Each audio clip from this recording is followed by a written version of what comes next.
Chapter 715. This general was not one of Li Yu's or the empress's, but Su Shi's. He did not know why the princess would ask such a question. After a moment of silence, he replied, "Since there is no edict, the general is naturally still in the south. It is better to be honest at this time. If I am not wrong, General Su Shi has already started his return journey after the news of father's death reached Nanzhao." Li Yu said, "Now is not the time to pursue these things. I want you to tell the old general that Chang and the Empire need him the most now. The West Hill Divine Palace has ordered the world to attack the Tang Empire, and it will definitely be disadvantageous to him. The old general must be careful." The general did not expect the princess not to blame the military for acting on their own, but to give him such an instruction. He said, "Please rest assured, Your Highness. The general will definitely return to Chang, and safely." Hearing this, Li Yu's mind finally relaxed a little. Next, the eunuch brought Censor Song into the imperial study. The censor had nothing to do with military or political affairs, but Li Yu summoned him because of military and political affairs. This was because Censor Song was the liaison between her and the warlords of Qinga County. The imperial court has already called back the Northern Army. The Western Army and the Southern Army have also received military orders. They will soon head north to resist the cavalry of the Golden Palace. The West Hill Divine Palace has been planning for many years. The South Jin Emperor's pain of losing his son has not subsided. There will definitely be an army coming from the south. To stop them, we can only rely on the navy on the Great Lake and the warlords of Qinga County. The things that Li Yu had mentioned were all arranged by the imperial court. There was no problem of secrets being leaked. She looked at Censor Song quietly and said, "I will not forget my promise to the warlords of Qinga County. I also hope that the warlords will perform well at this time. I am looking forward to the arrangements that the warlords will make in the West Hill Divine Palace." Censor Song knelt down on both knees without hesitation and bowed deeply. He said sincerely, "Please rest assured, Your Highness. The 100,000 state troops of Qinga County and the 30,000 Zhuang troops of the warlords will definitely cooperate with the navy. We will fight to the death to stop the Divine Hall and the South Jin Kingdom's army from the south of the Great Swamp. Even if we lose in the end, we will definitely buy enough time for the Empire." "Very good." Li Yu looked at him quietly and said. After Censor Song left, Grand Scholar Mo Han of the Hall of Illustrious Persons walked out from behind the bookshelves. He looked at the tightly closed door of the imperial study and said with a little worry, "If there is a defender general of the state in Chang, and both the military and the people's morale will be further stabilized. I'm still worried about Qinga County, although the warlords have surrendered for many years. Don't worry. The clan spent so many resources to push Hui Yuan and me to this position. Even if they have other ideas, they can't change their direction in such a short period of time. Otherwise, the strong tearing force will cause great problems within the clans." Li did not wait for him to finish. She said coldly, "Moreover, the descendants of the warlords, including Elder Chui's second son and a few grandsons, are all in Chang'an. How can they be disloyal?" Mohan thought for a moment and felt that there were indeed no loopholes in Her Highness's arrangement. However, the worried expression on his face was still not completely gone. He asked, "Is there still no movement from the academy?" Li Yu was silent. Suddenly, she picked up a paperweight from the table and threw it on the ground. With a crack, the paperweight broke into countless pieces. She could not suppress the anger in her heart. Her body trembled as she said, "The academy is still closed. The Tang Empire has nurtured the academy for thousands of years. Now that the empire is in danger, are they still not willing to help?" At this moment, a eunuch outside the imperial study said something softly. Li Yu's anger had not subsided. She ordered him to leave. The eunuch's voice trembled slightly, but he did not leave. He continued to say that someone wanted to see Her Highness. Hearing that person's name, Li Yu was stunned. Mo Han frowned slightly and said, "Your Highness, you can see him yourself. I will leave first." The person who entered the palace that night and insisted on seeing Her Highness was Chao Xiaoshu. No wonder neither the guards nor the chief eunuch dared to ask him to leave. They didn't even dare to report it. Liu looked at the middle-aged man in a green robe under the autumn tree. After a moment of silence, she said, "A few days ago, I specially invited second Uncle Chow to the palace, but he ignored me. Why do you want to see me today?" Chow Xiaoshu said, "A few days ago, Your Highness wanted to see me about politics. I told His Majesty that I would not care about politics of the Tang Empire, so I was unwilling to enter the palace to see you." Liu frowned slightly and asked, "Then why are you willing to see me tonight?" Chow Xiaoshu said, "Because this is no longer about politics. It concerns the safety of the Tang Empire." Liu said, "Second Uncle Chow, please speak directly." Chow Xiaoshu said, "I want to ask for 2 imperial edicts." Liu was a little surprised and asked, "Imperial edicts? What do you want to do?" Chow Xiaoshu said, "An imperial edict to the Fish Dragon Gang. If Chang and is stirred up by the Taoists of the West Hill Divine Palace, the brothers in the gang can help His Majesty to suppress it." Liu looked at him quietly, as if trying to see if there was any hidden meaning in his words. She said, "Chang and will not be in chaos, so I think there is no need for this imperial edict." Chow Xiaoshu looked at her and said, "Is Your Highness really confident that Chang and will not be in chaos?" Liu said, "There is the Chang and local government, the bodyguard office, and the valiant cavalry battalion in the city." Without waiting for her to finish, Chow Xiaoshu said, "The second imperial edict I want to ask for is related to the valiant cavalry battalion. I hope that His Majesty or Your Highness can grant me temporary authority to lead the valiant cavalry battalion." Liu's frown deepened. She did not understand his request and said, "I have already promised that Chang and will not be in chaos. No matter how annoying those officials loyal to the Queen are, I will not do anything to them before we solve the external problems. So what do you want the valiant cavalry battalion for?" "I want to leave with the valiant cavalry battalion." "You want to leave Chang'an?" "That's right." Chow Xiaoshu looked at her and said, "You and I both know that all the military power of the Tang Empire has to be used to resist the Golden Palace and the West Hill Divine Palace's army heading north. A part of it needs to be left to keep an eye on the Yueluan Kingdom. Now that the northeast border military has been destroyed, the imperial court can no longer find any troops to resist the Yin Kingdom's army." Liu shook her head and said, "There are still prefectural armies in the Gushan Commandery and other states." Chow Xiaoshu said, "The prefectural army moves slowly and cannot keep up with the speed of the grassland cavalry." Liu said, "The grassland cavalry from the eastern wilderness is not dangerous. Even if we let them enter the country, they will not affect the overall war situation. But the people in the east of the Tang Empire will be killed, kidnapped, and burned alive."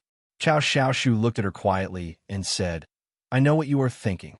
If we allow those grassland cavalrymen to invade, the more they rob, the more they kill, the more they burn, and the more they break military discipline, the slower they will act. Like greedy bears, they will eventually be too tired and even have no desire to eat anymore. Therefore, they will not be able to threaten Chang and the Tang Empire's most prosperous vital points." Liu asked coldly, "Is this not right? Losing the old, the weak, the women, the children, the ordinary people, and burning the fields, villages, and dilapidated cities can save an army. It may be able to exchange for 1,000 years of peace for the Tang Empire. If you look at it this way, of course it is right. It can even be called a wise decision and a calm response." After a moment of silence, Chow Xiaoshu said, "But the Tang Empire is not just Chang. The old, the weak, the women, the children, and the ordinary farmers are also people of the Tang Empire. Those fields, villages, and dilapidated cities are also part of the Tang Empire." Liu said, "So, you want to bring the valiant cavalry battalion to the east?" Chow Xiaoshu said, "Yes. If the former emperor was still alive, he would have done so long ago." Liu said, "Even if you know that the valiant cavalry battalion cannot change the situation in the east," Chow Xiaoshu said, "at least we have to let the people in that land know that the Tang Empire has not forgotten them." Liu was silent for a long time and then said, "I will not give you the first edict." Chow Xiaoshu said, "Thank you, Your Highness." When Liu was summoning everyone in the imperial study, her brother Li Huiyuan was also talking to someone in his palace. However, The conversation did not go well. He Mingqi glanced at the Dark Knight and turned to look at Li Huiyuan, who was livid. He said, Chao Xiaoshu is in the imperial study now, but I don't know what he is talking about with your highness. Li Huiyuan waved his arms anxiously and scolded. Those things will be arranged by my royal sister. Why do you care about those things? I just want to know if there is any way to contact the people from the West Hill Divine Palace. He Mingqi bowed slightly and said, Your Majesty, even if we can contact the West Hill Divine Palace now, it is impossible to change their mind. You have to know that the Divine Hall has already issued the edict, and the two sides have already fallen out. Li Huiyuan was stunned when he heard that. His face became more and more ugly, and his right hand kept shaking. He wanted to take a sip of tea from the teacup on the table, but he almost dropped it. Take it away quickly. He said, If we can't contact the West Hill Divine Palace, then quickly find a way to contact General Su Shi. Tell him that the West Hill Divine Palace is ready to ambush him on the road. He Mingqi was slightly shocked when he heard that and said, Your Majesty, do you want this to be exposed? Li Huiyuan slowly raised his head and stared at him fiercely. He gritted his teeth and said coldly, Even if the military knows that I once tried to kill the Defender General of the state with the enemy, I will make it right. I originally thought that it was just Long Qing leading the grassland cavalry to disturb the border. Who would have thought that it would become a world war? I want to protect the Tang Empire and the Defender General. Do it immediately. Chao Xiaoshu left the palace. He did not take the imperial edict, but Li Yu's handwritten letter. Now, that Li Yu was supervising the country. He had this letter, and the commander of the Valiant Cavalry Battalion was his brother, so he was confident that he could take the Valiant Cavalry Battalion out of Chang'an. After returning to the Spring Breeze Pavilion Street, the Chao Mansion began to hold a banquet and invited a theatrical troupe. At a time when the Tang Empire was in a precarious situation, this kind of behavior was really eye-catching. But no matter whether it was the guests who attended the banquet, Linzi, who was holding his child and crying silently, or old Master Chow, who was holding a walking stick and looking calm, no one raised any objections. This was a farewell banquet, a farewell banquet.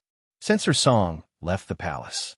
He first went to the Qinghe County Guild Hall, according to Li Yu's instructions. He met with the descendants of the warlords of Qinghe County and had a long talk with the second son of Old Master Chui. Then he brought the second son of Old Master Chui back to the mansion and held a banquet. He invited more than 10 singers to join in the fun. After the banquet, Censor Song was dead drunk. The censor's wife served him lovingly and said, Drunkenness is bad for your health. Moreover, you're the censor. I am afraid that people will attack you for doing such a thing at this time. Censor Song opened his eyes and looked at the curtain on top of the bed. After a long silence, he laughed and said, There are many kinds of banquets. Farewell banquets, and farewell banquets.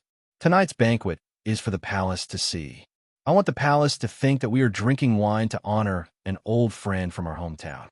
How can the imperial court be completely at ease with people like us from Qinghe County? Whether it is me or the second son of Old Master Chui, or even every descendant of the warlords in the Qinghe County Guild Hall, there are secret guards following us all year round. So in the end, we will all die. Tonight's banquet is actually drinking wine to strengthen our courage. But for the sake of 1,000 generations, even if it is the wine of death, we have to drink it all. The night shrouded Shao Mountain. There was a military camp at the foot of Shao Mountain. It was made up of more than 10 military tents, but there were not many people there. In one of the military tents, there were continuous coughs of pain. Su Shi was already very old. Whether it was the wrinkles on his face or his worsening lung disease, they all proved this. But he did not allow himself to fall, especially at a time like this. He was the Defender General of the Tang Empire and the de facto leader of the military. He was deeply trusted and favored by the emperor. He had spent most of his time in the Southern Army because the hot and humid climate in the south was good for his health. Shao Mountain was a few hundred miles away from the Southern Army, just a little north. The annoying lung disease relapsed again. The old general's chest was like a broken drum, causing all the guards in the camp to feel pain. In the battle for the throne, General Su Shi, whose words were the most powerful, had remained silent. Back then, because of his vigilance against the academy, many people, including Li Yu and her brother, had suspected that he secretly supported the empress. But it turned out that he did not support anyone but the emperor. When the emperor passed away, he supported the edict of the emperor. So now he supported Li Yu and her brother. However, when the imperial edict summoning him back to the capital did not reach the southern army, he suddenly felt that something was strange. He left the southern army with more than 100 guards and sneaked into the forest toward Chang. They spent the night at the foot of the mountain. Wang Jinglu once again questioned the decision of the general. Su Shi stared at him and shouted, "When a general is away from home, he should not obey the emperor's orders. Moreover, the emperor is gone." Wang Jinglu recalled this sentence and always sighed with emotion. When one was old, it was easy to become like a child who liked to be angry. General Su Shi was in a hurry to return to Chang, and because he was worried about the state affairs. But thinking deeper, it was probably because he was in a hurry to see the emperor for the last time. At midnight, there will be an update. There will be a single chapter. That is the beginning of the double monthly votes. It will be the final battle for the annual monthly votes and the beginning of the war for the Tang Empire. See you then. To be continued. If you like this work, please come to vote for it. Your support is my greatest motivation. Chapter 716. Wang Jinglu poured the foot-washing water out of the tent and took a towel to wipe Su Shi's feet. He rubbed the old skin on the soles of the general's feet. According to my estimation, the imperial edict has probably reached the southern battlefront army by now. What if something happens to us if we sneak away like this and violate the military discipline of the Tang Empire? I didn't leave with the army. These 100 guards are the private army that His Majesty gave me. They just came to the mountain to recuperate because of illness. How did they violate the military discipline of the Tang Empire? Even if I did, who would dare to punish me? Fine, just pretend I didn't say anything. Why is your temper getting worse and worse? Wang Jinglu said angrily. Su Shi is really like a child now. Seeing that he was angry, Su Shi smiled happily and comforted him. Don't worry. I'm the great defender general of the state. How can I be in any danger in the Tang Empire? At this moment, an urgent military report came from outside the tent. The army of the Golden Tribe Royal Court was marching south. The West Hill Divine Palace ordered the world to attack the Tang Empire. There was dead silence in the military tent. Wang Jinglu's face was very ugly, and Su Shi's smile had long disappeared. He had returned to the dignified and calm demeanor that a military leader of the Tang Empire should have. Return to the southern battlefront army immediately. Su Shi glanced at the Darshao mountain outside the tent and said, "If the new emperor and her highness didn't make a mistake, the order for the southern army to move north should have arrived by now." Wang Jinglu was slightly startled and asked, "What about you?" Su Shi said, "Since the whole world is going to attack the Tang Empire, of course I have to go to Chang'an. You don't have to worry. His Highness will definitely order me to return to the north as soon as possible." Wang Jinglu nodded, but he felt that something was wrong. Suddenly, he thought of something and frowned.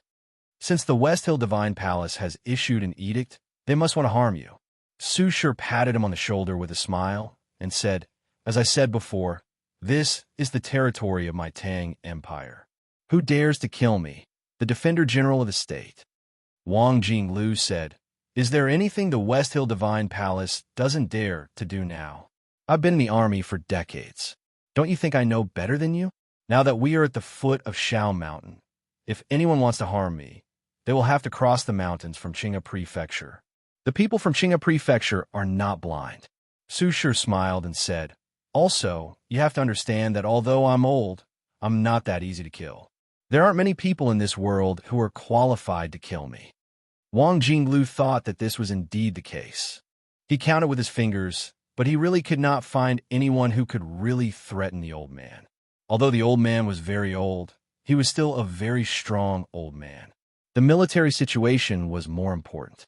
Wang Jinglu had to bring back General Su Shi's latest military order. He also had to coordinate with the Southern Army to organize the North to resist the Jin, so he left the foot of Shao Mountain that very night.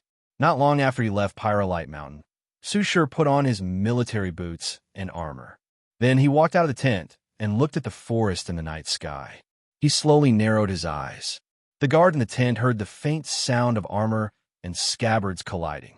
They walked out of the tent with extreme vigilance and came to the great general's side, asking what had happened in a low voice. Su Shi did not answer, but only looked at the night mountain quietly. He wanted to send these guards away, just like he had sent Wang Jinglu away. But just like what he had said to Wang Jinglu before, these guards were the private army given to him by His Majesty. They were unparalleled loyalty and would never leave his side under any circumstances. There are indeed not many people in this world who are qualified to kill me. Su Shi looked at the quiet night forest and said slowly, "The Hierarch Lord of the West Hill Divine Palace, the Devil's Doctrine 23-year cicada cultivation, the Sage of Sword Lu Bai, and those young world wayfarers. I always thought that these people would not risk their lives to kill me. I did not expect that you would come personally." A voice as loud and clear as thunder suddenly rang out in the night mountain. "After the death of the headmaster of the academy and the Tang Emperor, you are the last spirit of the Tang Empire. If I don't do it myself, wouldn't it be too disrespectful to you?" As soon as he finished speaking, the Shao Mountain shook and the mountain rocks collapsed. A giant chariot appeared, crushing the rocks in the forest. The chariot was covered with layers of gauze. Even in the darkness of the night, one could still see the towering figure inside. The Hierarch Lord of the West Hill Divine Palace had come personally. There were 64 West Hill Divine Guards beside the chariot. Before the Battle of the Wilderness, the Hierarch Lord had not left the Peach Mountain for many years. Now he has come deep into the Tang Empire and risked his life for me, a dying old man. I can't help but feel a little smug. Su Shi's voice was like cold steel, breaking through the wind and falling into the dark forest, exploding in front of the giant chariot. But I still want to know who will survive tonight. After saying this, he suddenly coughed twice. Wang Jinglu was running in the dark forest. Suddenly, he stopped and looked up at the sky. There were clouds tonight. There was no night, and the sky was pitch black. At this moment, it suddenly started raining. The raindrops fell on his face, making pitter-patter sounds. The rainwater flowed into his mouth, and it tasted a little salty and bitter. Wang Jinglu suddenly turned around and ran back the way he came. When he rushed out of the dark forest and came to the top of a cliff, he saw the forest in the distance collapsing, sand and stones flying. No matter how violent the night rain was, it could not hide the terrifying collision of the chi of heaven and earth. Wang Jinglu clearly felt the aura of General Su Shi. He felt that the general's aura was getting dimmer and dimmer. He knelt in the rain and shouted heartbreakingly, "No." Only then did he realize that the general had vaguely seen the direction of fate. That was why he asked him to return to the Southern Army. In fact, he wanted him to avoid this earth-shattering battle. After the rainy night at the Spring Breeze Pavilion, Wang Jinglu joined the army and had been under General Su Shi's command. Over the years, he served the general like a nephew. He was used to loneliness since childhood and began to like the noise of the military camp. He even felt that General Su Shi was like his father. His chubby face gradually thinned, and his playful heart gradually calmed down. He gradually understood that compared to freedom, there were many other beautiful things in the world that were also worth cherishing. However, on this rainy night, those beautiful things were torn apart. Wang Jinglu knelt in the pouring rain and cried bitterly. After a long time, he stood up again and wiped the rain and tears off his face. His expression gradually became firm, and he turned around and ran to the north. He did not return to the Southern Army.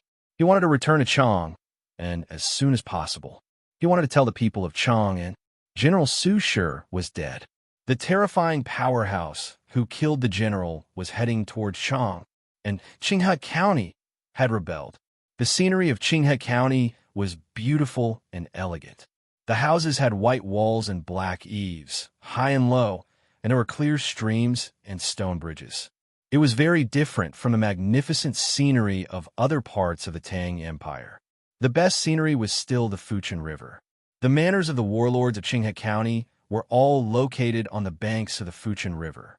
The manor of the Chui family naturally occupied the most beautiful stretch of the riverbank and the most beautiful forest. However, it was located in the southern wilderness. Although the forest was beautiful, it was far from steep.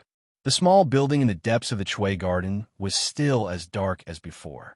Old Master Chui handed a hot towel to his son behind him and looked at the 6 white-haired old men in the chairs. He sighed and said, "Hao Hian has mercy on us. Before we die, we can finally wait for this unprecedented change." One of the old men said calmly, "The so-called intentions have been set many years ago. The ancestors of the various clans have never forgotten about the restoration of the country. However, there are some details that still need to be carefully considered." Old Master Chui said calmly, "The specific matters will naturally be carried out by the descendants of the clans. We have lived in Qinghe County for many years. There will definitely be no problems." Eldest brother is right. However, there are many descendants of the various clans in Chong and cities seeking to become officials. The Li family will definitely not give us a chance to take them out of the city. How should we deal with this? Her Highness Liu trusts us old men not only because she thinks that we cannot withstand the tearing of a sudden change of direction, but also because she believes that we cannot bear to part with the flesh and blood of the clans. Old Master Chui said calmly. However, she does not know that the clans of Qinghe County have been wholeheartedly thinking about restoring the country since hundreds of years ago. It was not a sudden change of direction at all. She could not have imagined that in order to complete the great task of restoring the country, we would not hesitate to sacrifice hundreds of descendants of the clans, even if more people died. Old Master Chui smiled slightly as he looked at the complicated expressions of the white-haired old men. He said, "You do not have to be sad in advance. As long as the war goes smoothly, the Li family may not dare to kill our descendants for the sake of future plans. They may even take good care of them. But can the war really go smoothly? Hao Hian Taoism has been planning for many years. The Tangs are arrogant and extravagant. Now that the northeast border military has been destroyed, the Golden Palace has come south, and the Hierarch Lord has personally taken action, Su Shi will definitely die. As long as Qinghe County opens the door, the West Hill Divine Palace Army and the Jin Army can march north. Regardless of whether the Tang Empire is destroyed, Chong and City will no longer be able to order us around. Speaking of which, we have to thank Mr. 13 of the Academy, Ning Quebec. If not for him protecting the daughter of Yama, the headmaster would not have been punished by heaven. If not for him shooting the crown prince of the Yin Kingdom in the wilderness, the Yin Emperor would not have gone crazy and mobilized the entire country. Old Master Chui smiled and said, "In the future, when Qinghe County succeeds in restoring the country, we will build a stone tablet by the Fuchin River to record this grand event. When that time comes, do not forget to add Ninkei's name." The joyful laughter of the old men rang out in the small building. The history of the families in Qinghe County was longer than that of most countries in the world. 1,000 years ago, this was originally a loose country where warlords took turns to rule. According to clan etiquette, the Chui and Song warlords had always maintained a strong cohesiveness, and Qinghe County was run by them like an iron plate. No matter how Chong and City tried to separate them, they could only touch the outermost layer and could not penetrate deep into the core of Qinghe County. Today, Qinghe County and Yangwan City, from the city guards to the state army generals, and more than 1,000 middle and low-ranking officials, were either the children of the warlords or people who had a close relationship with the warlords. Even the Tang Navy, which was strictly monitored by the imperial court, had been infiltrated by the families in Qinghe County. This could not be blamed for Chong and's lack of vigilance. When the Navy recruited soldiers, most of the people in Qinghe County applied. And rather than saying that the people in Qinghe County were Tangs, they were more like the servants of the warlords. As time passed, the ordinary Navy officers and soldiers, who were once inconspicuous, gradually gained relatively important positions with their experience and achievements. Although the high-ranking generals of the Navy were still appointed by Chang and city and transferred from other places, the middle and lower levels of the Navy could no longer escape the control of Qinghe County.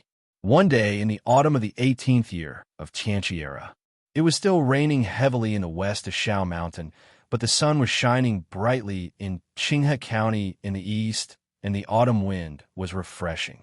The Yangguan City Guard's mansion summoned all the officials to discuss the important matter of gathering the army and cooperating with the Navy to resist the invading enemies from the south. All the officials responded to the order and arrived. After a few cups of tea, Zhong Dajuan, the military advisor of the Yangguan City Guard's mansion, walked in with a smile. The gates of the Yangguan City Guard's mansion closed. The officials looked at each other, not knowing what had happened. Zhong Dajuan waved his hand. There were angry rebukes and painful injuries in the Yangguan City Guard's mansion. Blood stained the bluestone tiles. Almost at the same time, the families in Qinghe County invited the Tang Navy to a certain place by the Fuchin River to discuss the war. Blood stained the Fuchin River. No matter how powerful the warlords of Qinghe County were, it was impossible for them to capture all the officials and generals who were loyal to the imperial court. Therefore, on that sunny autumn day, many battles broke out in Qinghe County and Yangguan City. According to the statistics, a total of more than 300 Tang officials were beheaded. More than 1,000 people from the Tang Navy, from the generals to the auxiliary soldiers, died, and more than 1,000 people were escorted to the coal mountain downstream of the Fuchin River to do hard labor. When it came to a rebellion, one side planned and waited patiently for 1,000 years, while the other side knew nothing about it. The outcome was already decided, and the only thing that could affect the outcome was the hearts of the people. The hearts of the people in Qinghe County were very complicated. They were used to the warlords being the real gods. They had an undisguised sense of superiority and contempt for the Tangs from other states and counties. They did not have any good feelings for Chang and city. But after all, they had lived under the rule of the Tang Empire for so many years. They had experienced the glory of the Tang Empire countless times, and they were proud of it. Now, they were going to betray the Tang Empire? The young people of Qinghe County, including some young descendants of the warlords, could not accept this at all. They could not believe what they were seeing. However, just as they were about to speak, their old grandfather and strict father appeared in front of them. They dragged them back to the ancestral shrine and made them kneel in front of the ancestral tablets. They began to tell the sad history of the fall of Qinghe County many years ago, reminiscing the glory of the old days with tears streaming down their faces. The young people of Qinghe County did not forget that history, but they loved the Tang Empire more. They loved being proud Tangs, so the words of their fathers had no power over them. However, could they raise the swords in their hands and cut their own relatives? In the autumn of the 18th year of the Tang Empire's Tianqi era, the headmaster ascended to heaven. The emperor passed away. The academy closed its doors. The northeast border military was destroyed in the Battle of Capital Cheng. The Golden Palace went south. Qinghe County rebelled. The West Hill Divine Palace and the tens of thousands of troops from the South Jin Kingdom came, covering the sky. The Defender General of the state, Su Shi, died in battle. Then, the army of the Yulin Kingdom entered the Pamir Mountains. The whole world attacked the Tang Empire. The Tang Empire seemed to be doomed. At this moment, a young man in black was walking in the depths of the wilderness. He had just woken up. Every night after he woke up, he was talking to the moon. He missed his teacher and his wife. He did not know what had happened in the world. If he knew, could he change everything? It has begun. Let's begin. To be continued. If you like this work, please come Chidian. Come to vote for it. Your support is my greatest motivation. Chapter 717. I heard the sound of a drum. After listening carefully, I realized that it was my heart beating. This wasn't an artistic expression, but rather a realistic situation. I was very nervous, unprecedentedly nervous, and also unprecedentedly excited. The doubling of monthly votes had finally begun. The final battle for the monthly votes had finally begun. At this time, there was no longer any need to describe my desire to become the champion of the monthly votes. I could only say that ever since I set my goal, I became incomparably resolute. I would continue to bring out my greatest effort and diligence to write more and more Shogun's Night, all the way until the final 3 days. Vote for Jiang Yi. Vote for Qin Yunyan. Vote for the spy. Vote for Zhu Keiji. These votes would be counted in the total number of monthly votes.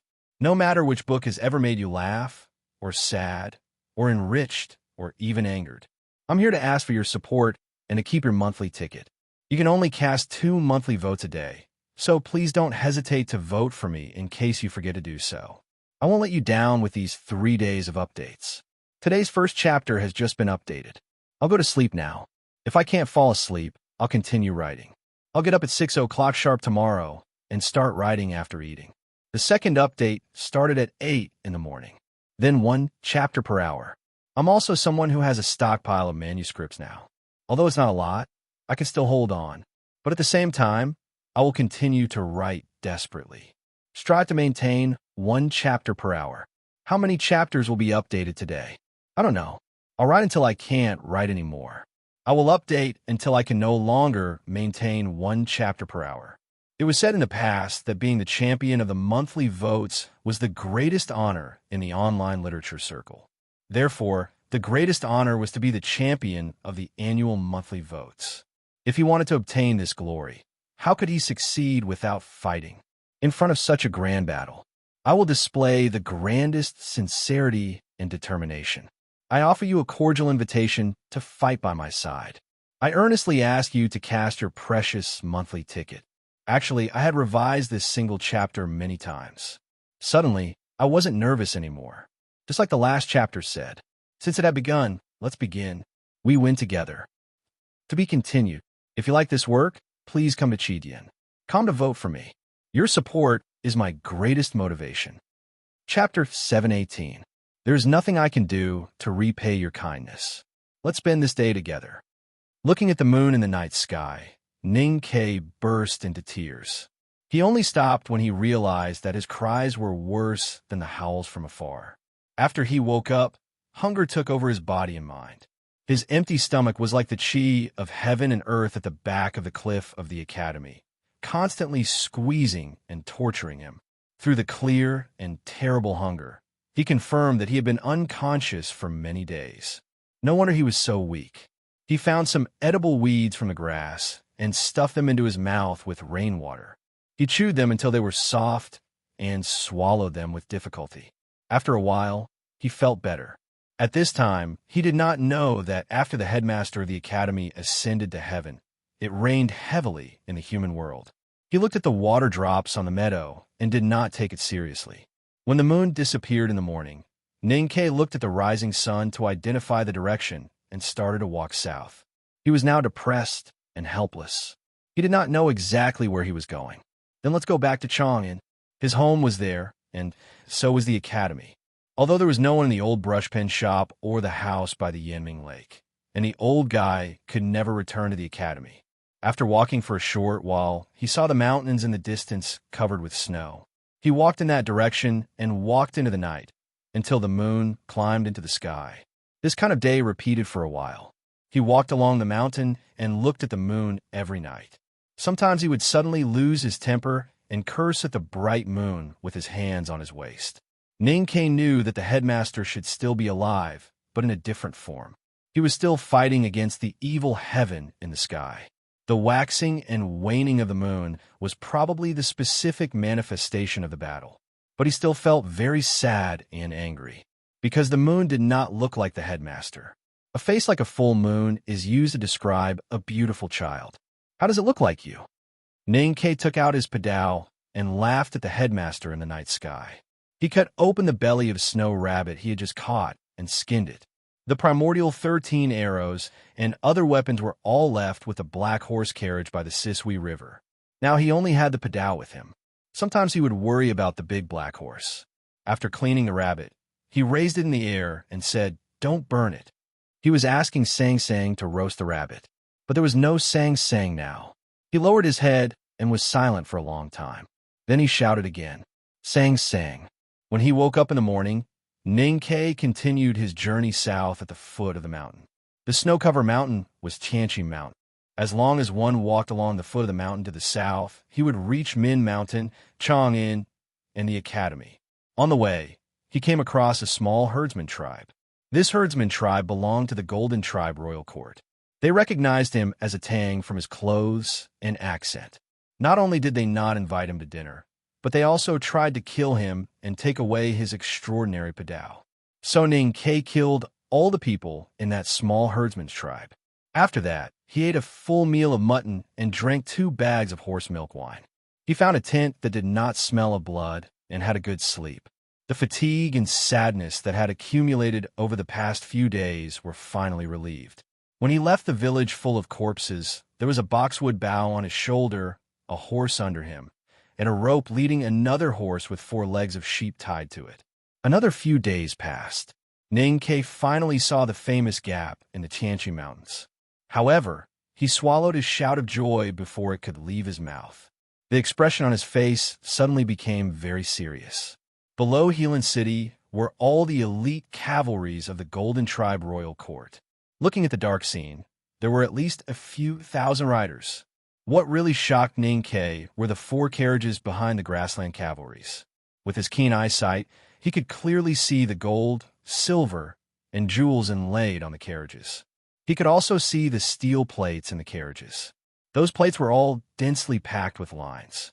On each carriage stood several grassland powerhouses in full armor.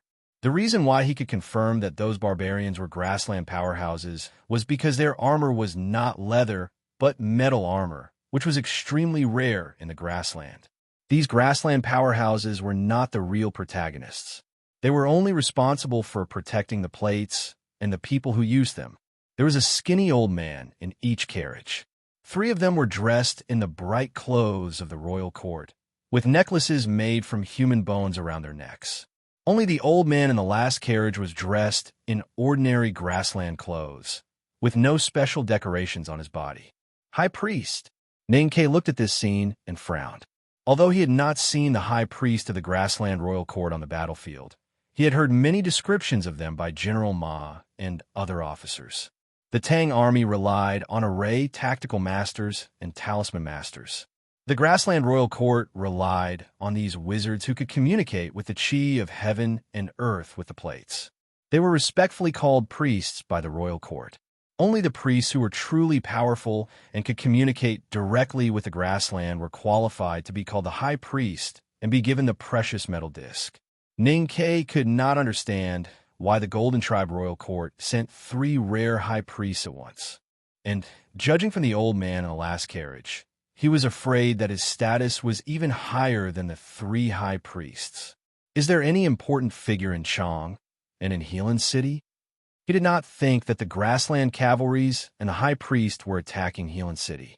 No matter how powerful the high priest was, it would be difficult for him to break through Helan City, which had been modified with corresponding talisman arrays. As for the grassland cavalries without siege weapons, not to mention thousands, even tens of thousands would be useless. After the heavy rain stopped, before the people in Helan City could make a decision, the cavalries of the Golden Tribe royal court arrived at the city gate with the 4 strangely gorgeous carriages. Helan City had been besieged for many days. The atmosphere in the city was very depressed. At this time, there were more than 10,000 Tang cavalries in the city, as well as sublime people like Master Huang Yang and several powerhouses in the army. Logically speaking, it was impossible for the city to be besieged by thousands of grassland cavalries. But it was the truth. The Northern Battlefront Army had launched a fierce surprise attack when the Golden Tribe royal court's cavalries arrived at the city gate.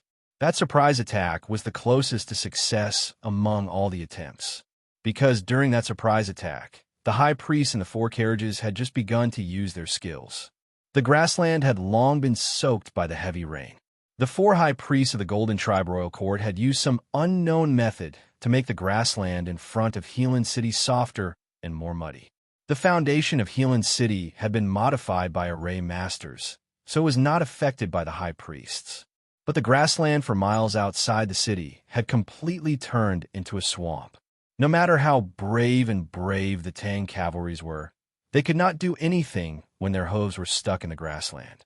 They could not rush into the enemy's camp and could only watch helplessly as the enemy shot at them.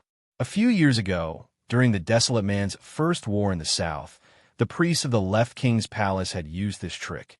At that time, the military ministry sent a military order from Chang and asking the armies to discuss how to deal with it. The generals thought that the Tang cavalries were different from the Desolate Man. They were more mobile and would not be surrounded by grassland. General Han Qing stood at the top of the city wall and looked at the dense grassland cavalry below. He looked at the 4-horse carriages and the corpses of the Tang soldiers. His face became extremely ugly, and he said, "However, we have forgotten one thing.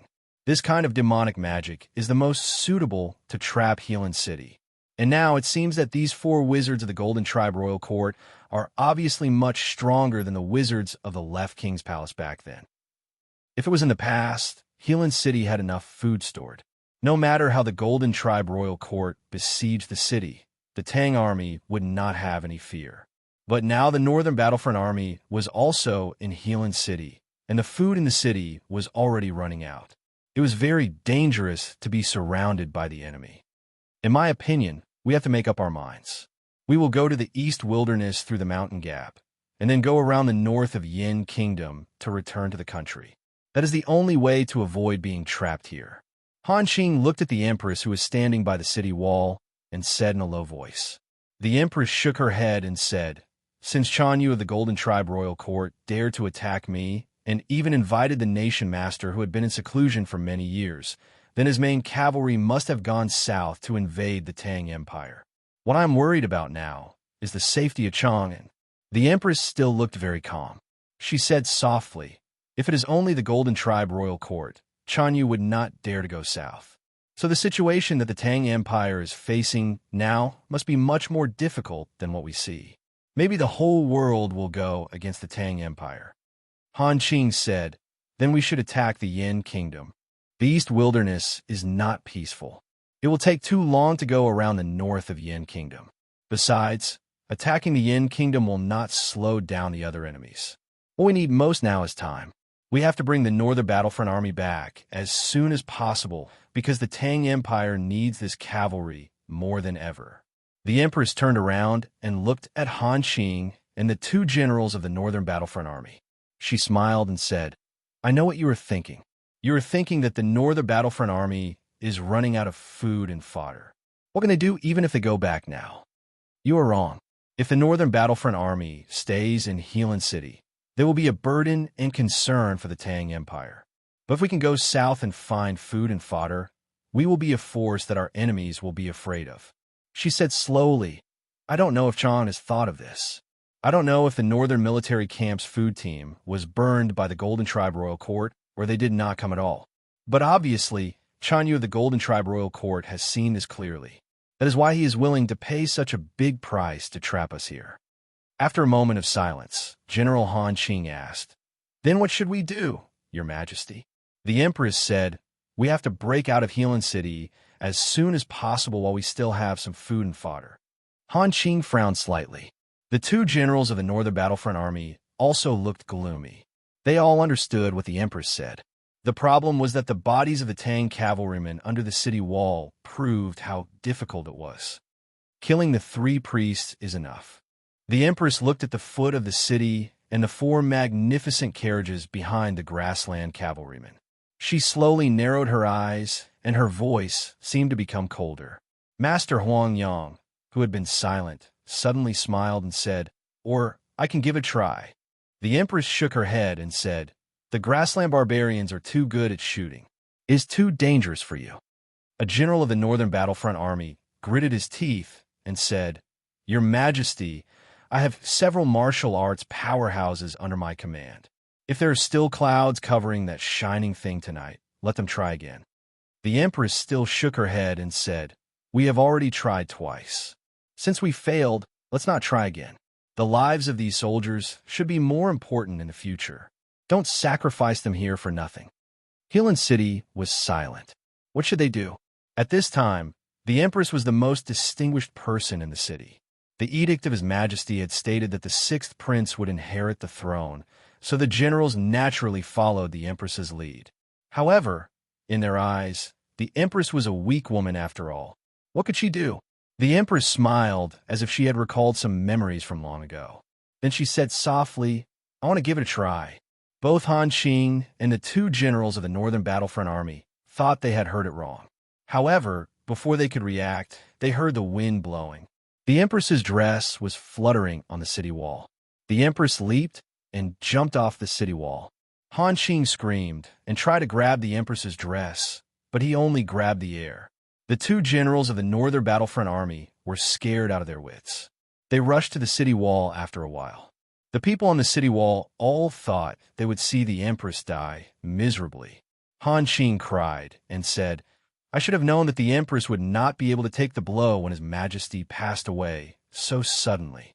I'm afraid she had wanted to follow His Majesty for a long time." But the empress, the crying stopped abruptly. He looked at what he saw and rubbed his eyes until they turned red. He also felt that what he saw was not real. Seeing this, the two generals of the Northern Battlefront Army widened their eyes. Their hands fell on the city wall and almost crushed the hard stone bricks. Only Master Huang Yang still looked calm. The empress jumped off the high city wall, but she did not die. She had not landed on the ground yet. She was still falling in the air. After a while, she would reach out her hand and press on the hard stone wall. She slowed down, and her dress rose slightly.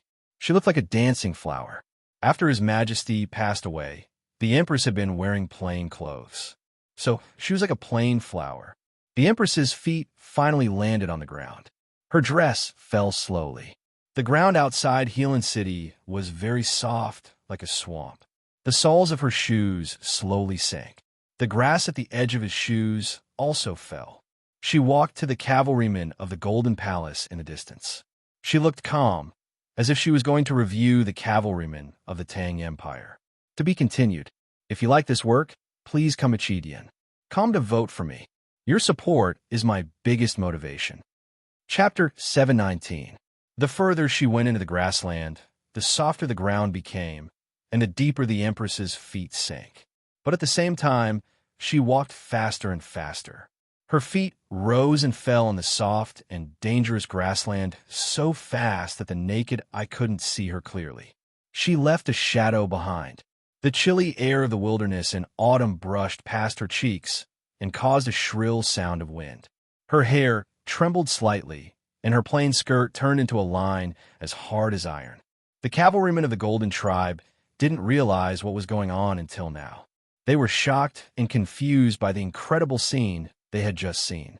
They pulled their bowstrings desperately and shot sharp arrows. The arrows fell like rain, accurately predicting the empress's speed and advance, and shrouding her figure. The corners of the empress's mouth rose slightly. She kept moving forward with a smile. The sharp arrow carried a heavy force as it heavily shot into her body. With a crisp sound, the arrows broke in the middle. The torrential rain of arrows tore through her skirt, cutting through her fluttering hair, shooting deeply into the grassland. However, not a single arrow could inflict the slightest bit of harm to her. Looking at this strange scene, the cavalrymen of the Golden Tribe became extremely shocked. Their hands became stiff subconsciously, and the speed of shooting arrows gradually slowed down. In the eyes of all the Tangs, the empress was the mother of the country. In the impression of the people of Chong, and the empress was a gentle but skillful woman. She had been favored by His Majesty for more than 10 years. But no matter what impression they had, the empress was always a weak woman. However, the empress who appeared at the foot of Healing City in front of everyone was a general who launched a fearless charge to the enemy camp. Han Qing and the two generals of the Northern Battlefront Army woke up from the initial shock and looked at Master Huang Yang with complicated expressions. They were senior generals of the Tang Army, and they were all martial arts cultivators themselves. How could they not see that the empress was actually a member of the Devil's Doctrine? Master Huang Yang looked at them and sighed. "What are you still doing here?" The three of them came to themselves and quickly walked down the city wall. The Tang army on the city wall didn't see the secret. Even if they knew, they wouldn't care. All they knew was that the Empress was charging at the damned cavalrymen of the Golden Palace. They were greatly inspired by the Empress' awe and waved the padeos in their hands, incessantly shouting and cheering for the Empress. Long live the Queen! Long live the Empress! The heavy gate of Helan City was slowly opened in the thunderous cheers. Inside the gate, the armored cavalrymen of the Northern Battlefront Army were ready to attack, waiting for the last order. The Empress was very fast. She was so fast that she looked like a demon. When she rushed into the camp of the Golden Palace Cavalry, neither the sharp machetes nor the shrill arrows could touch her skirt. They could not even slow her down. She rushed to the south of the cavalrymen of the Golden Palace. Her body was like the edge of a long sword. She easily pierced through the defensive line of more than 100 cavalrymen of the Golden Palace and landed on the gorgeous carriage. With a light touch of her seemingly weak shoulder, the several grassland experts clad in metal armors were sent flying in all directions like stones smashed by iron hammers, falling on the ground of the wasteland in the distance. The old priest in the carriage was still expressionless. He looked at the Empress who was so close to him. His bloody lips kept moving, and his fingers kept tapping on the metal disc. The Empress knew that the priest wanted to release all his spiritual power through the disc to the ground in front of Helan City before he died. She wouldn't give him the chance. She reached out her delicate right hand and clenched it tightly. The Empress's hand was small and soft. Even if she clenched it tightly, it still looked small, like the lovely white fruit of the magnolia. It was not threatening at all. Then her fist fell on the metal disc. The metal disc didn't break. The metal disc jumped up and hit the chin of the high priest heavily. The high priest's neck and lower jaw suffered a heavy blow and were completely shattered. He died in an extremely straightforward manner. Fresh blood flowed onto the metal disc and dyed the complicated lines red. After the Empress killed the high priest, she was immediately surrounded by the crowd. The powerful grassland warriors who had been shaken away by her rushed back to the carriage and surrounded her with more cavalrymen. Master Huang Yang stood on the wall of Helan City and looked at the scene in the distance. He frowned slightly. Although he was not worried about the Empress's safety, time was still running out. The National Master of the Golden Palace and the last carriage had not made a move yet. Huang Yang took out a string of Buddha beads that he had been wearing since he was a child. He bit the tip of his tongue and spat some blood on it. Then he raised his wrist and threw the string of Buddha beads over the city wall. The blood-stained Buddha beads spiraled in the air and fell on the grassland dozens of feet away from the city wall. Because of the death of a high priest, the ground outside Helan City had become soft and muddy, although it had not become hard again. When Master Huang Yang's Buddha beads fell on the ground, a merciful yet violent aura of fire quickly spread around the Buddha beads. In his early years, Master Huang Yang traveled with a group of merchants in the depths of the West Wilderness. They encountered the merciless slaughter of horse bandits, and the blood of his companions flowed onto his body. The blood was very hot, burning hot, as if it was about to burn. It was at that moment that he was enlightened. His Dharma access was the fire of blood and fury. At this time, there were many corpses of the Tang soldiers lying in the muddy grassland in front of Helan City, soaked in blood. Master Huang Yang no longer calmed his anger with Dharma access. When the fire burned, the water would dry up. Even the thin yellow mud would become hard bricks. The grassland was drying up at a speed visible to the naked eye, and then it gradually solidified. Looking at the changes in the wilderness, General Han Qing shouted and raised the padao in his hand high. He squeezed his horse's abdomen and led hundreds of Tang cavalrymen out of Helan City. They rushed towards the cavalry of the Golden Tribe. Behind them, there were still thousands of Tang cavalrymen waiting to follow them out of the mountain gap. The Northern Battlefront Army had been trapped in Helan City for many days because of the terrible rainstorm. After the rain stopped, they were besieged by the grassland barbarians. Their morale was low and they were tired. However, when they got back on their familiar horses and held their padao hilts, their spirits and morale instantly returned to their bodies. The hoofbeats were like thunder, and the Tang cavalrymen were full of vigor Han Qing commanded the Tang cavalrymen to divide into 3 iron streams and charge toward the other 3 carriages guarded by the grassland cavalrymen. He led his subordinates and rushed to the south without hesitation. The carriage of the grassland cavalrymen to the south had been destroyed. From a tactical point of view, there was no point in charging there. However, for Han Qing, that carriage was very important, because the Empress was still there, being besieged by the grassland barbarians. He had no time to think about whether the Empress was a remnant of the Devil's Doctrine. He only knew that he was the Emperor's servant, and the Empress was the Emperor's woman. How could he watch her die? The Empress was blocked by the grassland cavalrymen. Since she married the Emperor, she had not practiced the skills of the Devil's Doctrine for many years. However, as the former saintess of the Devil's Doctrine, she had enough genuine qi in her body. She would not be in any danger in a short time. The pair of white, jade-like fists were like 2 hills. The grassland cavalrymen who came into contact with them either neighed and fell to the ground, died from broken bones, or were thrown far away. Only the few true grassland experts were able to put up a slight resistance. But she was not satisfied. Looking at the luxurious carriage deep in the enemy's formation and the ordinary old man in it, she frowned in the cold wind of the wilderness. If she could not kill the legendary national master of the Golden Tribe, or force him to retreat, then everything would be over. The Empress waved her right hand and hit a cavalryman who jumped down with a machete into the air.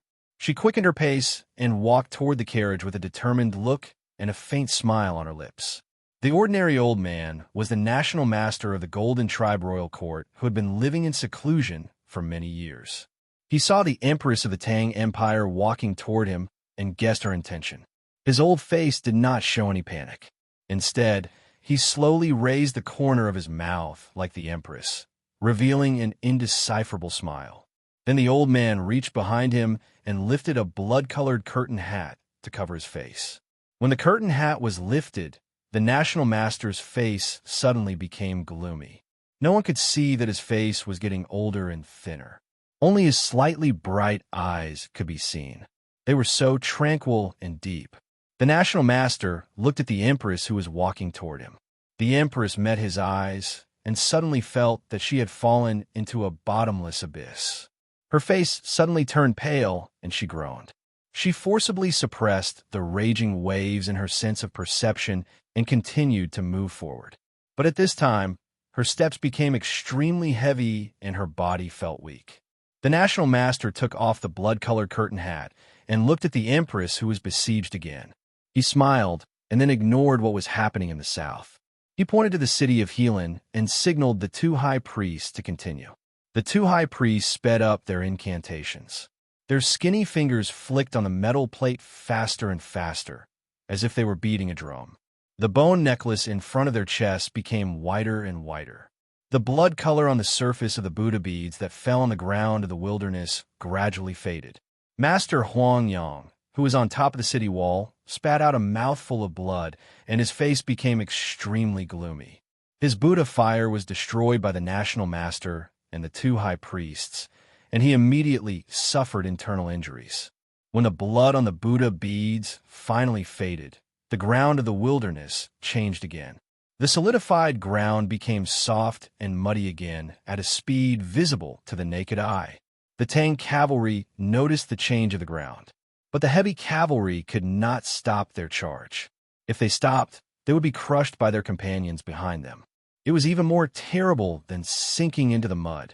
They could only continue to charge desperately, hoping that they could rush into the camp of the Golden Tribe cavalry before the ground completely softened. But everyone knew that it was just wishful thinking. When the breakthrough of Helan City was about to end in failure again, and it was very likely that they would lose the Empress and the most elite cavalry, there was a sudden commotion outside the battlefield. More than 10 cavalrymen of the Golden Tribe covered their throats and fell off their horses one after another. In their hands, there were bloody arrows tightly. This is the 3rd chapter. Today there will be 1 chapter every hour until we can't stand it anymore. To be continued. If you like this work, please come to Chidian. Come to vote for me. Your support is my greatest motivation. Chapter 720. With the whistling of the arrows, more and more golden tribe cavalrymen fell. Just as the cavalry leader was waving his machete, trying to find the hidden archer of the Tang army, a cloud of dust came from the north and rushed into the golden tribe cavalrymen like a lightning. The man on the horse turned his wrist and unsheathed his padao. He cut down several golden tribe cavalrymen in an instant. Then he stepped on the stirrup and stood up. No one could see how he moved, but the padao in his hand was replaced by an ordinary boxwood bow. He exerted strength in his arms, bent the bow, and shot an arrow at the high priest on the northernmost carriage. In front of thousands of cavalrymen, the man shot as he pleased. No one could stop him. What was even more shocking was that the man was standing on the horse, but the arrow did not deviate at all.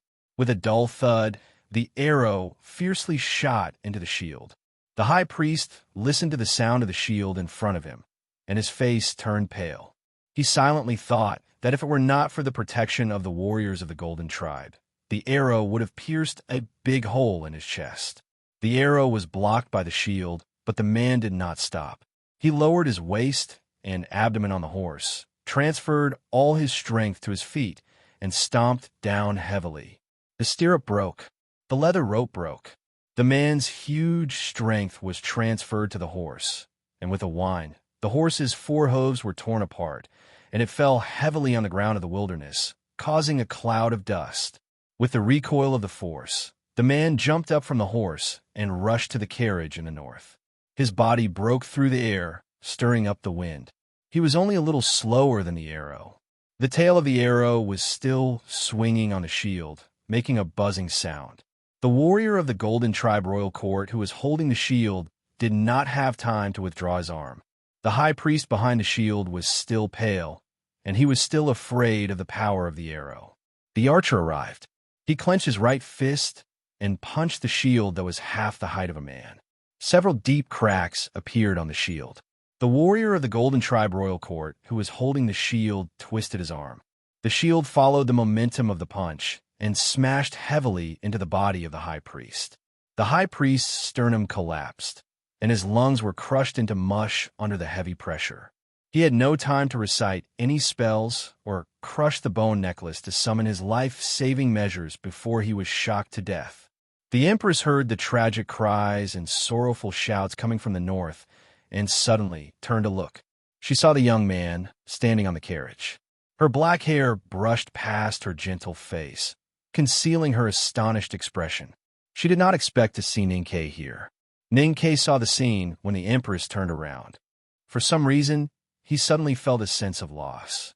Then, he turned to look at the carriage at the very back and at the plainly dressed old man in the carriage.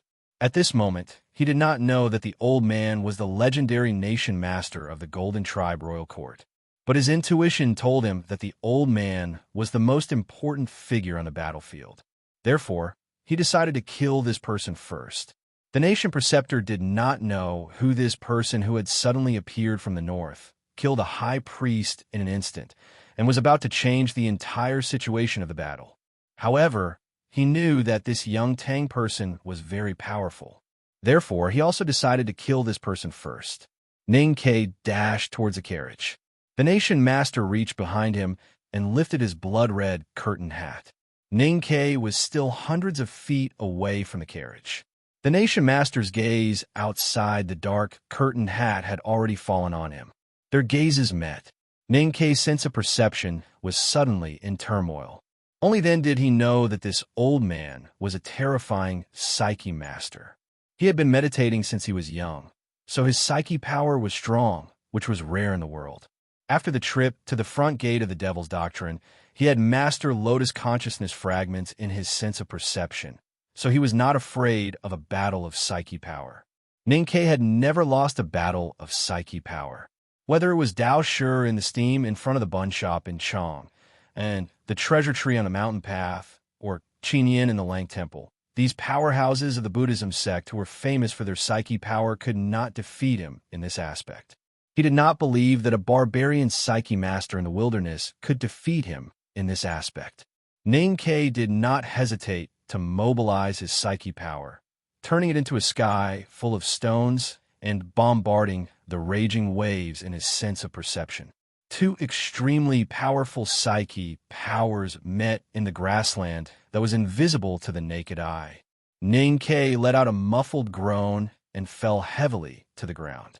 Blood kept flowing from his mouth and nose. The Nation Master's body shook slightly and then recovered. Ninkei looked up and stared at the seemingly ordinary old man. His eyes were filled with shock.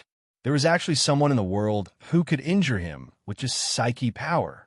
He could even suppress the consciousness fragments of Lotus in his sense of perception. In this psyche battle, Ninkei was on the losing end and was seriously injured. But his psyche power was also very strong. Coupled with the help of Lotus consciousness fragments in his sense of perception, the Nation Master of the Golden Tribe was also greatly shaken. The Empress felt it the most clearly because the mental energy that had always seemed to be there and not there, that had always been echoing in her mind, suddenly disappeared without a trace. The feeling of weakness left her body, and her heavy footsteps became light again. She slightly raised her eyebrows and quickly mobilized her genuine chi. She leaped forward, pulled out the belt from the waist of her plain dress, and swung it forward. Genuine chi was injected into the soft belt, and it suddenly became extremely tough. It flew against the wind and broke through the air, piercing the great priest of the Golden Tribe, who was in the other carriage. The warrior in the carriage shouted and held the big shield in front of the belt. Seeing that the belt was about to hit the shield, the Empress's fingers trembled slightly. The front of the belt suddenly became soft again and bent like a willow branch. It went around the edge of the shield and touched the great priest's throat lightly. The great priest covered his bleeding throat and fell backward. The three great priests were all dead. The grassland in front of Healan City gradually returned to normal. Looking at the Tang cavalry treading on the mud, the cavalry of the Golden Tribe Royal Court seemed a little chaotic. They only heard a very low shout and then a sharp whistle. The cavalry of the Golden Tribe quickly regrouped and stopped fighting with Ninkei and the Empress. They covered the last carriage and went deep into the wilderness. Before the Nation Master of the Golden Tribe Royal Court left, he looked at Ninkei and the Empress and said a few words. Ninkei and the Empress were very afraid of the old man's horrifying state and did not chase after him. The Tang cavalry whizzed past them and chased after the retreating cavalry of the Golden Tribe Royal Court. It was not a good time to chase after them, but at least they had to create a safe zone outside of Healan City. What did he say before he left? The Empress asked. She had read many of Ninkei's files and knew that he knew many languages in the wilderness. Ninkei said after a moment of silence, "The old man said that the grassland is a place where life and death circulates. The great priest of the Golden Tribe is not afraid of anything except those who cultivate the devil's doctrine. He has been living in seclusion for many years and heard that the devil's doctrine has withered. But he did not expect to see two powerhouses from the devil's doctrine in Healan City today. The two powerhouses from the devil's doctrine were naturally referring to the two of them. The Empress and Ninkei looked at each other. Were they really the same? Fourth update. Please cast your monthly vote. To be continued. If you like this work, please come to Chidian. Come to cast your recommendation vote or monthly vote. Your support is my biggest motivation. Chapter 721. The Tao in same way did not only refer to diabolism or cultivation. The Empress had read Ninkei's files many times in order to deal with him, because he had killed her only brother, Xiaoho. The relationship between them was very complicated, and the emotions that reverberated between them were very subtle. Back in Healan City, the subtle emotions still reverberated between Ninkei and the Empress until he entered the quiet room in the attic and saw the gray coffin. The coffin was very big, made of dozens of pine trees from the Tianqi mountain cliff. The bark on the pine trees had not been peeled off, so it looked too simple and crude, especially compared to the status of the person lying in the coffin. Ninkei was silent for a long time, and then he walked to the pine coffin and knelt down to greet the Empress. The Empress said calmly, "When you saw him in the palace, you never liked to kowtow. Now that he is dead, he can't see it no matter how many times you kowtow." Ninkei stood up and reached out to gently touch the rough bark of the pine tree. He did not say anything. The Empress had thought that he would smile, and say that the dead should be respected as he used to. Then she could mention the dead Xiahou and continue to go deeper into the more serious topic. Ning Ke stood beside the pine coffin for a moment, and then he looked at Master Huang Yang and several generals. He said, "What is the situation now? Why are you staying in Healan City?" The headmaster and his majesty passed away one after another. It rained heavily, and the Northern Battlefront Army was forced to stay in Healan City. Then there was no news. "We don't know what is happening in the south, but we can guess something," Master Huang Yang said slowly, and then he told them what had happened these days. Since the Golden Palace dared to besiege Healan City, then Chanyu must have led the army to the south. Ning Ke broke off a small piece of bark from the pine coffin that was slightly burnt by the candle. He squatted on the ground and drew a very simple map. He drew a horizontal line at the bottom of the map and said, 7 stockade villages." He suddenly became silent, and his fingers stopped drawing. The room was quiet. People knew that Ning Ke came from the city of Wei, which was a frontier fortress in the Qiqing stockade village. The expression on Ning Ke's face did not change. He continued calmly. The 7 stockade villages must have been breached. The cavalry of the Golden Tribe has even passed through Pingling Pass and is heading straight for Hebei Prefecture. He threw away the bark in his hand, looked up at the crowd, and said, 1/3 of the Northern Battlefront Army's cavalry are in Healan City. Does the North military camp have enough soldiers to defend? If Chang and City mobilized troops from the Gushan Commandery or even Tuyang City, what would happen to the eastern region? Longqing will definitely not miss this opportunity. His speculation was slightly different from the actual situation, but the conclusion he reached was not fundamentally different from the reality and was completely in line with the Empress's view. "We must leave immediately," the Empress said. "Retreat to the south as fast as possible." Han Qing said, "The journey is long. What about the provisions?" A general of the Northern Battlefront Army said, "Let's collect firewood along the way. We just need to rob a few more Golden Tribe tribes." Ning Ke shook his head and said, "The Golden Tribe Royal Court must have made arrangements.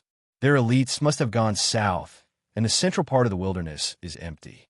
They will definitely not give us a chance to take advantage of them. Those tribes will probably retreat to the north after the rain stops. If we chase after them, the journey will be longer. It is too risky to go deep into the wilderness without provisions." The Empress asked, "What do you have in mind?" "I don't have any good ideas."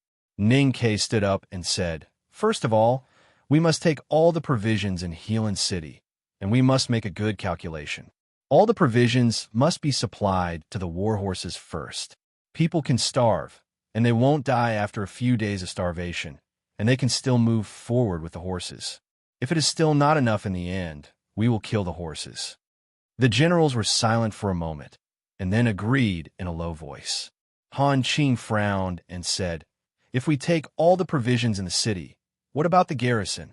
Ning Ke said, "The garrison in the city will follow the Northern Battlefront Army to the south." Han Qing said, in surprise, "The garrison will follow the Northern Battlefront Army to the south." When Ning Ke was about to say something, the Empress said, "As long as the people are still there, the Tang Empire is still there. Even if Healan City is lost, we could take it back one day." Time was running out. After the discussion, the generals left in a hurry to arrange various matters for the army to retreat to the south. Master Huang Yang went to meditate and treat his wounds, and the Empress went to see the 6th prince, who was a little frightened. At this time, in the quiet room, except for the gray pine coffin, there were only Ning Ke and Han Qing. "When you and the daughter of Yama crossed the border in the black carriage, I was watching you from the top of the city wall." Han Qing looked at him and said. Ning Ke said, "Now is not the time to be sentimental. General, please say what you want to say." Han Qing glanced at the gray pine coffin and said, "His Majesty loved you very much, and now you have already known his last wish. So what do you think?" Ning Ke said, "Go on." Han Qing continued, "Everyone knows that you are close to the princess, but you have an old grudge against the Empress. His Majesty passed the throne to the 6th prince. In fact, I don't care which side you support, but I hope that you can make your attitude clear now. The road to the south is difficult, And if there are problems at that time, footsteps came from outside the door. Han Qing said no more. The Empress came in with a young man. The young man was wearing a bright yellow prince's costume. He rolled his eyes and looked at Ning Ke up and down. He seemed to be a little curious and a little timid, as if he was not used to seeing strangers. Ning Ke was silent for a long time beside the pine coffin. Then he looked at the prince and asked, "Do you want to be the emperor of the Tang Empire?" The prince was a little confused and looked up at his mother. The empress gently touched his head, and her expression was very doting. The prince looked at Ning Ke and thought for a long time. Then he said, "My father asked me to be the emperor, so I will be the emperor." Ning Ke said, "Very good. What is yours, and no one can take it away from you." The empress looked at him quietly and said, "Is this the Academy's promise?" Ning Ke said, "This is my promise, but it is still effective." The empress said, "I don't doubt this." Ning Ke asked why. The empress said, "Because you married Sang Sang in the end." Looking at her gentle and beautiful face, Ning Ke recalled the scene when she turned to look at him on the grassland below the city. Her black hair flew across her face. That scene was very beautiful, with a kind of soul-stirring beauty. He found that the empress knew him very well. Then he suddenly understood why His Majesty insisted on marrying her. The food stored in Healan City for many years was moved away. The horses that died on the battlefield in front of the city were cut off by the Tang army and piled up in the trailers as backup food. It didn't take long for tens of thousands of Tang army to leave Healan City. A general of the Northern Battlefront Army asked if they should burn down the city, guarding crossbows and buildings to prevent them from falling into the hands of the barbarians of the palace. The Empress and Ning Ke both disagreed. In their opinion, the Tang Empire would come back in the future, and these were all the wealth of the Tang Empire.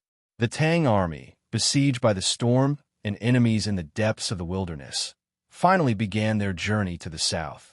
When they came, their country was the most powerful in the world. But when they returned, their country was already in a precarious situation, like a broken boat in the ocean that could be destroyed at any time. Therefore, the journey back was a bit silent, depressed, and nervous. Ning Ke's expression did not change, but his hand holding the reins clenched from time to time for no reason, and his knuckles turned white. It showed that he was more nervous and depressed than anyone else. After a difficult journey, the Tang army finally arrived at the foothills of Min Mountain. The green in their field of vision was getting thicker, and the autumn trees on the mountain were getting redder. There was still a long way to go to the northern military camp. The Tang army was very hungry and tired, and there was not much food left. But as long as there were no major problems, they should be able to return to the south smoothly. Ning Ke finally relaxed a little, and the fear and nervousness that had been hidden deep in his heart broke out at the same time. He could no longer control his emotions and proposed to go west. Several generals of the Tang army strongly objected. Under the background of the Golden Palace's invasion, no matter how strong he was, once he was alone and surrounded, he could only die. Everyone knew why Ning Ke wanted to go west. But so much time had passed, and even if he went there now, what could he do? In the end, Her Majesty agreed to Ning Ke's request and even sent an elite cavalry team to escort him. The Seven Cities fortress could not have lasted until now. Han Qing looked at the dozens of cavalry rushing to the west of the wilderness and said with a frown, "It is meaningless for him to take a look now, except for adding to his pain." Her Majesty said, "There are many things that you can only really give up when you see it with your own eyes." Although Ning Ke is not an ordinary person, he is no different from ordinary people in this respect. The city of Wei was right in front of them. In the middle of the barren wilderness, there was a quiet city made of earth. When the wind blew, the dust on the city walls would fall down, landing on the butcher's chopping board and falling into the wine jars that had forgotten to cover them.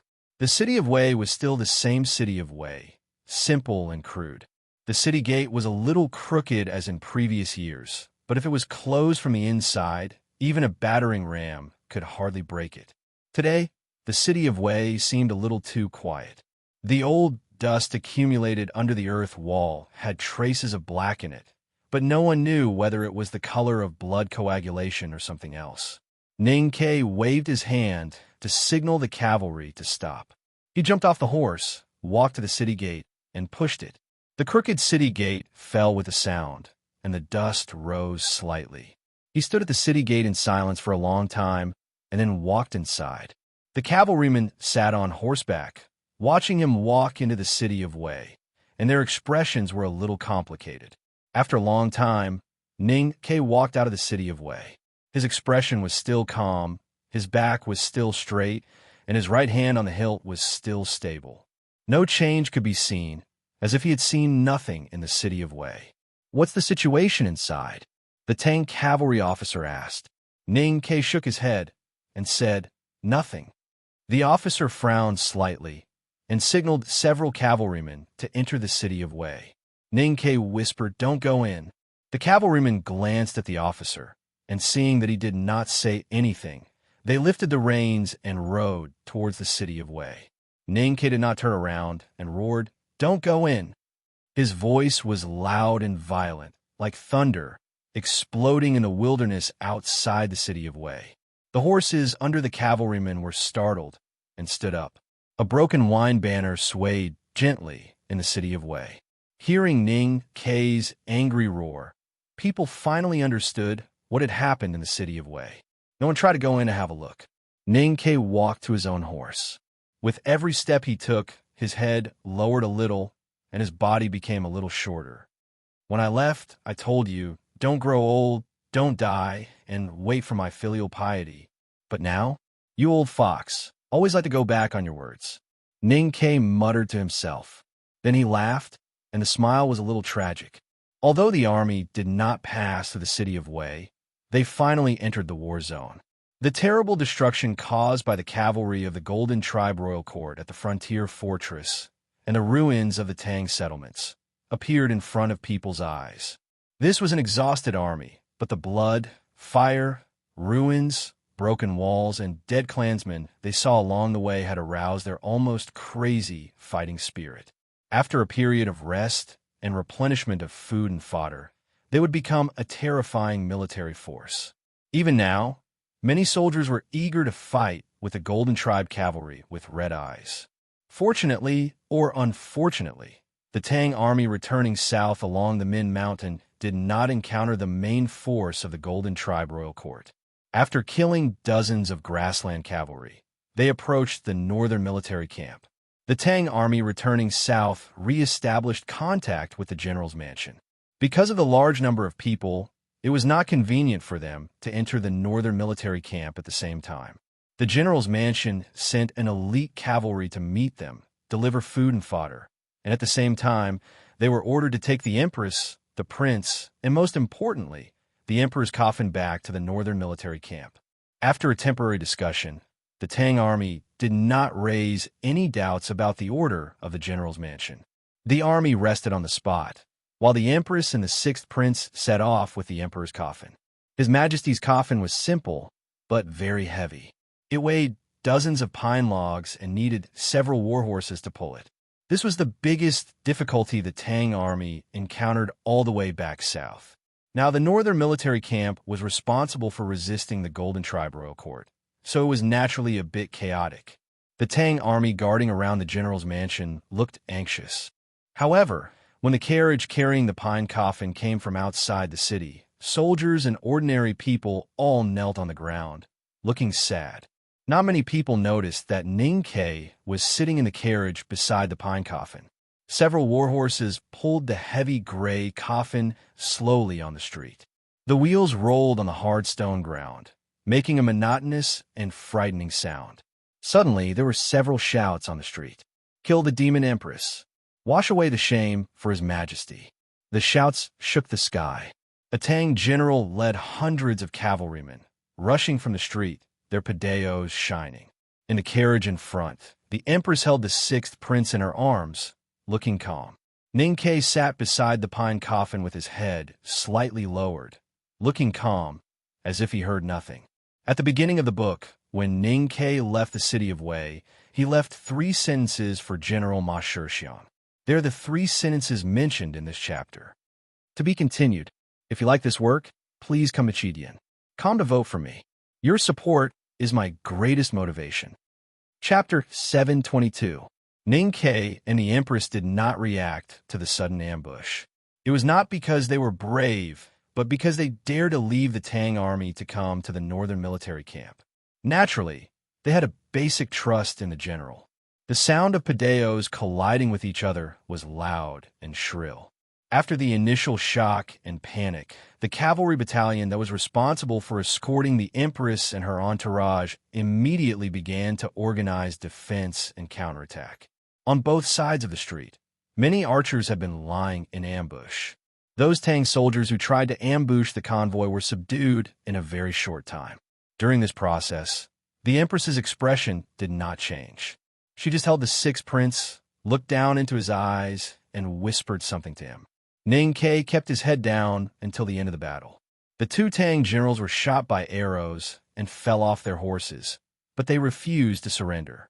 They killed themselves with their swords. Only then did he raise his head and look out of the window. The carriage finally arrived at the general's mansion. Su Qi, the wilderness-suppressing general of the Tang Empire, had already led the generals to kneel at the stone steps in front of the mansion to welcome them. Before General Su Qi could apologize, the Empress had already led the sixth prince out of the carriage. She looked at Su Qi, who was kneeling at the stone steps, and said calmly, "It's really not easy to walk to the general's mansion." Su Qi did not make any excuses or apologize. He respectfully led the emperor's coffin into the mansion, and then invited the Empress and the prince to the back house to have a rest. Ning Ke was no longer beside the pine coffin. He sat in the study and drank tea. Not long after, Su Qi pushed open the door of the study and walked in. Ning Ke had met 3 of the 4 great generals of the Tang Empire, but he had never met Su Qi. But according to the Empress's description and Han Qing and other general supplement, he was already very clear about this general's temperament. The 2 generals who rebelled had nothing to do with the Gushan commandery. They were the former subordinates of the northern military camp. Su Qi said straightforwardly. Ning Ke said, "It has nothing to do with the Gushan commandery, but it doesn't mean it has nothing to do with Hua Shanyue or the princess, unless you insist that it's your relationship." Su Qi said after a moment of silence, "I heard that Mr. 13 and the princess were very close." Ning Ke said, "I also heard that General Su Qi was most loyal to the former emperor. The rescript of the West Hill Divine Palace has been spread all over the world. I think Mr. 13 has already seen it. It's inevitable that the morale of the army is a little shaken. That's why today's assassination happened." Su Qi said, "I understand what you meant. But since the Empress is really a member of the Devil's Doctrine, then the 6th prince can't inherit the throne or return to Chang'an." Ning Ke asked why. Su Qi said, "Because the West Hill Divine Palace will not allow a descendant of the Devil's Doctrine to rule the Tang Empire." Ning Ke said, "Idiot, the West Hill Divine Palace is already attacking the Tang Empire." Su Qi was silent. He suddenly asked, "There is one thing I want to know." Ning Ke said, "General, please go ahead." Su Qi said, "It is said that the death of the former emperor has something to do with Her Majesty." Ning Ke said, "What an idiot. His Majesty has been suffering from an old illness for many years. As his most trusted general, you must know this. Even if it had something to do with Her Majesty, it was many years ago. His Majesty didn't even care about it. Do you think you are qualified to hate him for His Majesty?" Su Qi frowned slightly, but it was obvious that he looked a little more relaxed. After thinking for a long time, he looked at Ning Ke seriously and said, "You persuade the Empress to stay in the northern military camp with the 6th prince. I can guarantee that as long as I'm alive, I will keep them safe." Ning Ke looked at his eyes quietly and did not say anything. Su Qi responded to his gaze calmly, without any change in his expression. Ning Ke suddenly said, "Although I have said it before, I can't help but repeat it. I really want to know if the rumor is true. Is the general really loyal to His Majesty?" Su Qi said, "I am willing to prove it with my life." Ning Ke said, "You don't have to use your life. You should now be very clear that the former emperor passed the throne of the Tang Empire to the 6th prince. The edict in Chang and must be fake." Then what do you think we should do now, Mr. 13? Su Chi said in a cold voice. Let the Empress bring the sixth prince back to Chang, and to fight for the throne with the new emperor? Let the Tang army split and even fall into a civil war? If it were any other time, I would not hesitate to carry out the real edict of His Majesty and help the sixth prince to ascend the throne, even if the Tang Empire fell into a civil war. I don't care if the Empress is from the Devil's Doctrine or not, but not now. Su Chi looked very serious and said, Now the whole world is fighting against the Tang Empire. The cavalry of the Golden Palace is invading the south. The army of the West Hill Divine Palace is marching north. The Qinghe County has rebelled, and the northeast border military has been destroyed. The Tang Empire is surrounded by enemies on all sides and is in a precarious situation. At this critical moment, the Tang Empire cannot afford any internal strife. Ning Ke said after a moment of silence, What do you think we should do, General? In the face of foreign enemies, the Tang Empire needs unity most. I can't watch you and the Empress lead tens of thousands of soldiers of the Northern Battlefront Army south to Chang'an. These soldiers should be bathed in blood in the northern frontier instead of wasting their lives in the internal strife. So I want you to persuade the Empress to stay in the northern military camp with the sixth prince. Su Chi stared into his eyes and said, If you think this is a betrayal to the former emperor, then I can promise you that once the Tang Empire survives this crisis, the Northern Battlefront Army will still support the sixth prince. Ning Ke frowned slightly. He had to admit that the general's words made sense, and the Tang Empire did need tens of thousands of soldiers returning to the south to fight against the invasion. However, the door of the study squeaked and was pushed open from the outside. The Empress walked in and looked at the two. She said calmly, I want to go back to Chang'an. Without hesitation, Su Chi knelt in front of her and kowtowed repeatedly until his forehead bled. His voice seemed to be in extreme pain as he said in a trembling voice, Your Highness, I have been loyal to His Majesty all my life, but now I do not dare to carry out His Majesty's posthumous edict. My heart is filled with guilt, and I fear that I will not be able to eat or sleep in peace for the rest of my life. However, in this dangerous situation, the Tang Empire cannot fall into chaos. Your Highness, please reconsider. The Empress looked at him and smiled. She said, If I bring the sixth prince back to Chang, and will Chang'an fall into chaos? Or would the great Tang fall into chaos? The general overestimates the strength of us orphans and widows. Su Shi was stunned. He did not understand what the Empress meant.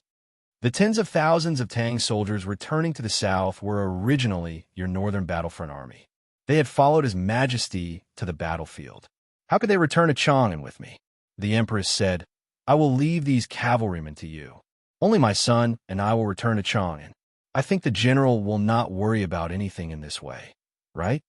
Su Shi was shocked speechless. He thought to himself that the new emperor had already ascended to the throne and the princess was in charge of the country. Under such circumstances, if the Empress brought the prince back to Chang'an, it would be no different from suicide. Ning Ke suddenly looked at the Empress and said, I will go back with you. This is the last chapter of the scheduled release. When I was releasing it at night, my hand shook and I pressed the button to release it immediately. It scared me, so I unblocked it immediately. I hope no one will subscribe again. Well, I will continue to write and try to release it every hour on time. To be continued. If you like this work, please come to vote for me. Your support is my biggest motivation. Chapter 723. No matter how fiercely Su Chi, Han Qing, and the other generals in the Northern Battlefront Army objected, the Empress would not change her mind. She insisted on taking the sixth prince back to Chang'an. The generals had no choice. Now that the Golden Tribe was invading the south and the northern frontier of Tang was in danger, they could not send an army to escort them. Finally, they decided to send 500 elite cavalries with them. On the morning before leaving the northern military camp, Ning Ke found Su Chi again and said, Her Majesty and I brought back a troop of tens of thousands of people. I think we're qualified to ask you for a few people.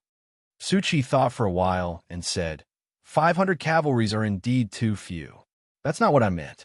Ning Ke said, I don't want living people. I want dead people. Su Qi understood what he meant. He frowned slightly and said, the two generals committed suicide on the spot after the assassination failed. Even if you have their bodies, it's useless. Ning Ke said, the two generals are dead, but the hundreds of cavalries who participated in the assassination have not been punished. I know they're now locked up in the military camp. Su Qi frowned even more and said, Mr. 13, do you want to kill them? In normal times, those who dare to disturb His Majesty's body and assassinate the Empress and the Crown Prince will be sentenced to death. I know why you don't want to kill them now. Ning Ke said, so I won't ask you to kill all of them. But I want you to promise me that they must be sent to the most dangerous battlefield in the front line. After a few years, when the war is over, if there are any of them alive, I will not pursue it. If they die, it will be considered as atonement. After saying this, he turned around and left. When he was about to leave, he encountered a very tricky problem: the heavy pine coffin. Everyone knew that Ning Ke needed time and secrecy to bring the Empress and the sixth prince back to Chang. If the heavy pine coffin went with them, it would be very inconvenient. Su Qi suggested to leave His Majesty's coffin in the northern military camp for the time being to motivate the soldiers. The Empress shook her head and said softly, His Majesty wants to go back to Chang'an, so I have to bring him back. Burn it. She looked at the heavy gray coffin and said. Everyone was shocked. The Empress smiled and said, His Majesty is such a carefree person. Why would he care about such things? Ning Ke recalled the incessant scolding of idiots in the imperial palace and said with a smile, Indeed. The pine coffin began to burn on the pile of wood. The bark of the tree crackled and sparks flew. In the end, it turned into ashes. When it rains, it pours was far from enough to describe the continuous blows the great Tang was suffering, and precarious was insufficient to describe its perilous state. Wave after wave, each higher than the last, was howling toward it. The Battle of Capital Cheng was a great shock to the Tangs, but it did not affect their confidence at all. It was the Golden Tribe royal courts, moved to the south, that made all the Tangs feel uneasy. The rescript of the West Hill Divine Palace called for the world to attack the Tang Empire, which made the Tangs feel the possibility of their country being destroyed for the first time. The recent news of Qinghe County's treason was the heaviest blow. They were angry because of uneasiness, because of fear, because of anger, and because of anger. The entire Chang was in an atmosphere of anger. The ministers of the Empress's faction, who had forced themselves to endure for the sake of the country, could no longer bear the current situation. They blamed the new emperor and the princess in the palace, in the court, and in public. The officials questioned the palace why the empress and the sixth prince had not returned to Chang, and why there was no news from Helan City, and why Qinghe County, the princess's ally, would do such a shameless thing at the most critical moment of the imperial court. They asked the emperor and her highness why they would have the face to see the former emperor. After the academy closed its doors, the new batch of students from the front yard were sent home or volunteered in the various departments of the imperial court. They and the young students from the imperial college were the most passionate and excited group of people in Chang'an. When the Tang Empire was shrouded in dark clouds, they finally took to the streets and gathered in front of the imperial palace to start petitioning. As for the specific content of the petition, these students were not very clear. But in short, they wanted to change the current situation. They wanted to see change. No one knew where the news came from, but it began to spread among the petitioners. The Defender General of the state, Su Shi, who was supposed to return in a few days, had actually been assassinated by the West Hill Divine Palace in the southern Shao Mountain area. The whereabouts of General Su Shi had been betrayed to the West Hill Divine Palace by a noble in the palace. As for why that noble would do this, it was obvious that he had come to the wrong position. He was afraid that General Su Shi, who had always been known for his uprightness, would return to Chang and overthrow him from the throne. When the news spread from the petitioners to all parts of Chang, and more people expressed their anger and doubts on the streets. The entire Chang and seemed to have become countless angry rivers. Angry rivers were often muddy, so some people began to fish in the muddy waters, and some try to turn into fish and slip away. The hidden sentries and spies that the West Hill Divine Palace had planted in Chang and for hundreds of years began to move. They were ready to take this opportunity to make the situation even more chaotic. Cao Xiaoshu received the imperial edict and led the valiant cavalry battalion to the east to resist the invaders. A part of the Yulin Royal Guards had already gone north to fight against the cavalry of the Golden Palace. Chang seemed to be impregnable, but in fact there were only about 800 Yulin Royal Guards and hundreds of palace guards. Together with the runners of the Chang and local government, they could maintain law and order and suppress riots. The situation was precarious. The Qinghe County Guild Hall was located in a prosperous area of Chang'an. Before the news of the warlords defecting to the enemy came, it had been a place under the imperial court surveillance. Now it was heavily guarded. The descendants of the warlords who were trapped in the guild hall looked gloomy, waiting for their unknown fate. However, some of them looked at the gradually chaotic situation and had other ideas. Li Huiyuan was also very angry. He even felt that he was angrier than the petitioners in front of the imperial city. He felt that he was innocent. The pain of not being understood was like a poisonous snake biting his heart. Yes, he had asked He Mingqi to spend a lot of effort to find General Su Shi's whereabouts. He was also the one who had asked He Mingqi to find a way to contact the bigwigs of the West Hill Divine Palace. The situation at that time was completely different from now. At that time, only the northeast border military was destroyed, and the Tang Empire still seemed to be strong and unshakable. However, when the news of the Golden Palace's invasion reached Chang, he immediately ordered He Mingqi to stop the plan. He even exposed his sinister actions to find a way to inform Su Shi. However, the bigwigs of the West Hill Divine Palace did not listen to him. He Mingqi and the military ministry did not contact Su Shi. Su Shi died just like that. Can you blame me? If that old guy really thought of me as an emperor, how could he leave the Southern Army without an imperial edict? If he had stayed in the Southern Army, how could he have died? Why is everyone blaming me now? It's all my fault. The main hall of the imperial palace was extremely lonely and cold. Li Huiyuan sat on the chair and looked at the night sky outside the hall in a daze. Countless thoughts flashed through his mind and then flashed back again. The eunuchs and palace maids were very afraid of him now because he was very angry. This made him even angrier because he clearly saw indifference, alienation, and contempt in the eyes of the eunuchs and palace maids. When I was an emperor and a prince, you could look at me with so much respect and fear. Why did you dare to leave me so rudely now? Li Huiyuan could not stand it anymore. From yesterday to tonight, he had ordered people to secretly kill several eunuchs and palace maids. However, even so, he still could not see the expression in their eyes that he wanted to see. So he became even angrier. He suddenly felt that this cold and lonely hall was not a place for people to stay. He suddenly stood up and waved his hand to push a eunuch who was begging him to the ground. Then he walked to the depths of the imperial garden with Su Chongshan, who had been guarding outside the hall. It was late autumn, and the imperial garden was also bleak. Fortunately, there were several kinds of flowers in full bloom, which were very charming in the night sky. Looking at the beautiful flowers, Li Huiyuan finally calmed down a little. Why do you think these people don't understand me? He said with a frown. Su Chongshan glanced at the animal eaves on the eaves of the palace in the distance. After a moment of silence, he said, "Because you are not a person who is easy to understand." Li Huiyuan did not notice that Su Chongshan was not respectful to his title. He asked confusedly, "What do you mean?" Su Chongshan said, "No matter how you got the throne, you're the emperor of the Tang Empire now. Anyone with a normal brain wouldn't do what you did. But the strange thing is that you always seem to be able to find a reasonable explanation for what you've done. It seems that your brain is actually normal. Normal people are always doing abnormal things. Who do you think can understand that?" When he said the first sentence, Li Huiyuan came to his senses, but he did not respond. He continued to listen to him in silence, but his face became more and more gloomy. "It seems that you also want to rebel against me." He looked at Su Chongshan and said coldly.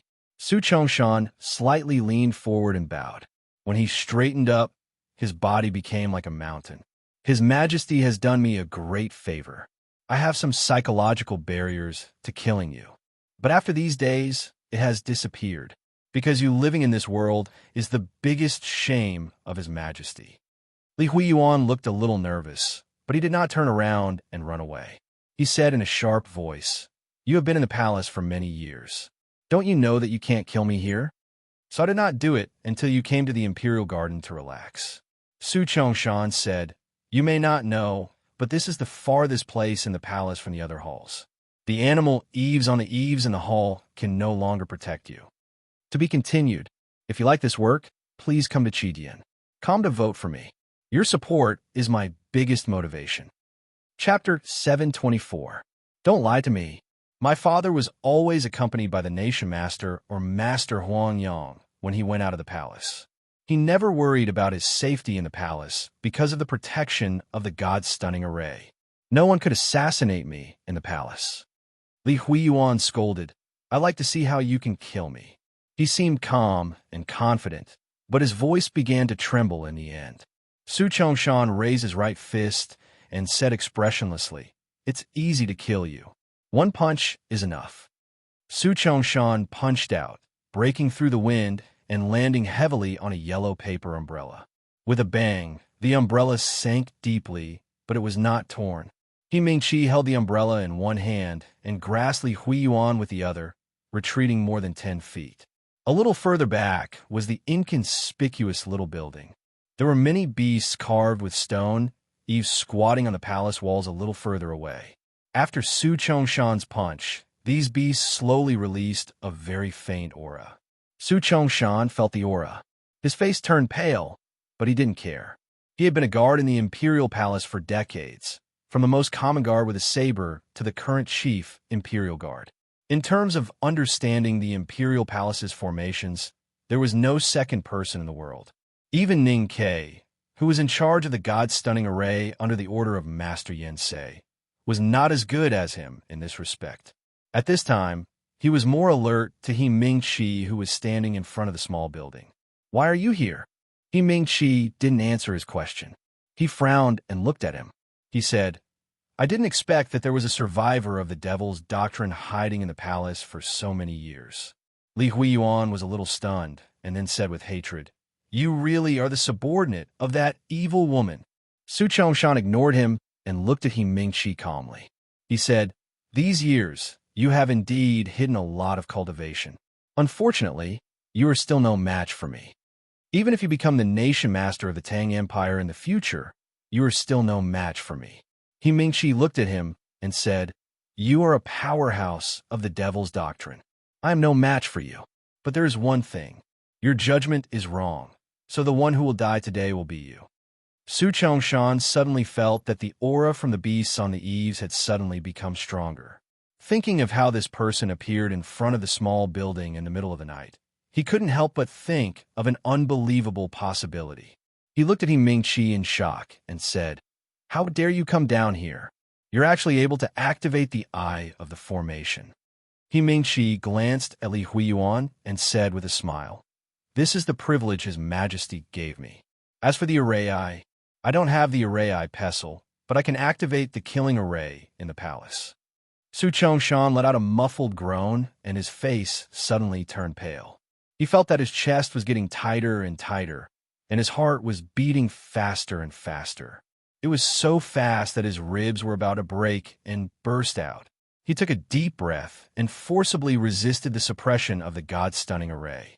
With a roar, his strong body rushed forward and punched Li Huiyuan, who was next to He Mingqi. He Mingqi didn't expect that the powerhouse of the devil's doctrine could be so powerful under the killing array. His face suddenly turned serious. He quickly held the yellow umbrella in front of him and pulled Li Huiyuan behind him. Su Chongshan's right fist, and even his entire body, heavily struck the yellow paper umbrella. The yellow paper umbrella cracked, and the umbrella was broken. He Mingqi spat out a mouthful of blood. He fell backward and hit Li Huiyuan. Li Huiyuan cried out in pain. He didn't know how many bones were broken. Su Chongshan stood like a mountain and clenched his fist, ready to strike again. In the dark of the night, There was a soft sound in the imperial garden. His face instantly turned as white as snow. He held his chest in pain and then fell down. His heart was broken. In the dark of the night, there were broken porcelain everywhere on the floor of the palace. Almost all the eunuchs and palace maids had palm prints or scars on their faces. They also looked frightened and uneasy. After the treatment of the imperial physician, Li Huiyuan's injury was finally stabilized. He looked at the tight bandages on his naked body and the pale He Mingqi who kept coughing. The lingering fear in his heart turned into anger. He Mingqi coughed and said, "Your Majesty, we should inform Her Highness immediately. Don't disturb my sister." Li Huiyuan didn't know why he didn't want to see his sister now. Or maybe he didn't dare to see her. Even in such a dangerous situation, he subconsciously wanted to block the news. He looked at the eunuchs and palace maids in the hall and said coldly, "Whoever dares to talk will be beaten to death." The eunuchs and palace maids hurriedly knelt on the ground. Li Huiyuan thought of the previous danger and became angrier. His eyes became a little blood red. His uninjured right hand trembled slightly. Then he slammed the table heavily and said coldly, "The subordinates of these evil women are still unwilling to give up. When the empire is about to fall, they even want to take away my throne." He Mingqi said softly, "Your Majesty, please be careful. We need to be careful." Li Huiyuan scolded angrily. "What do we need to be careful? You and my sister always told me to be patient. You told me to focus on the overall situation. But look at what those people have done. They want to kill me. How can I bear it?" A cold expression appeared on the face of the young emperor who had just ascended the throne. He stared at He Mingqi's eyes and said, "I don't want to bear it anymore. Kill them all." Zhuge Warren was waiting for the good news from the palace at home. He was very patient. In his view, Su Chongshan had hidden his identity in the palace for so many years and was extremely reliable. As long as he took action, the new emperor, Li Huiyuan, would have no chance to survive. However, he didn't get the news of the new emperor's sudden death. Instead, several men in black appeared. Zhuge Warren didn't even have time to beg for mercy before he was killed by these former subordinates. Then, assassins appeared in the minister of the Ministry of Rites and the minister of Taichung Temple. Chong and city was full of rumors and murderous cries. The people were in chaos. Who took advantage of the chaos to set fires? There were inexplicable conflicts and deaths in the crowd. The chaotic situation was getting worse and worse. The officials on the emperor's side suffered extremely cruel blows and suffered heavy casualties. These officials also had strong servants in their mansions. But how could they stop the cultivators? The former Grand Secretary's mansion had long been deserted. Tonight, the front door of the Zeng mansion became noisy and tense again. The lantern hanging on the wall by the steward had long been knocked down with sticks and was burning under the stone steps. The crowd came out of nowhere and shouted desperately, trying to rush into the mansion. With a bang, the gate of the Zeng mansion was finally pushed down by the crowd. No one knew how many people rushed in, beating people and smashing things in sight. The stewards and servants in the mansion were holding weapons, but they were relatively few in number. They were defeated again and again. Several men in black who had just rushed over were killed by a flash of cold light in the night before they had time to do anything. The steward and servants were injured and bleeding. Gradually, they were disrupted.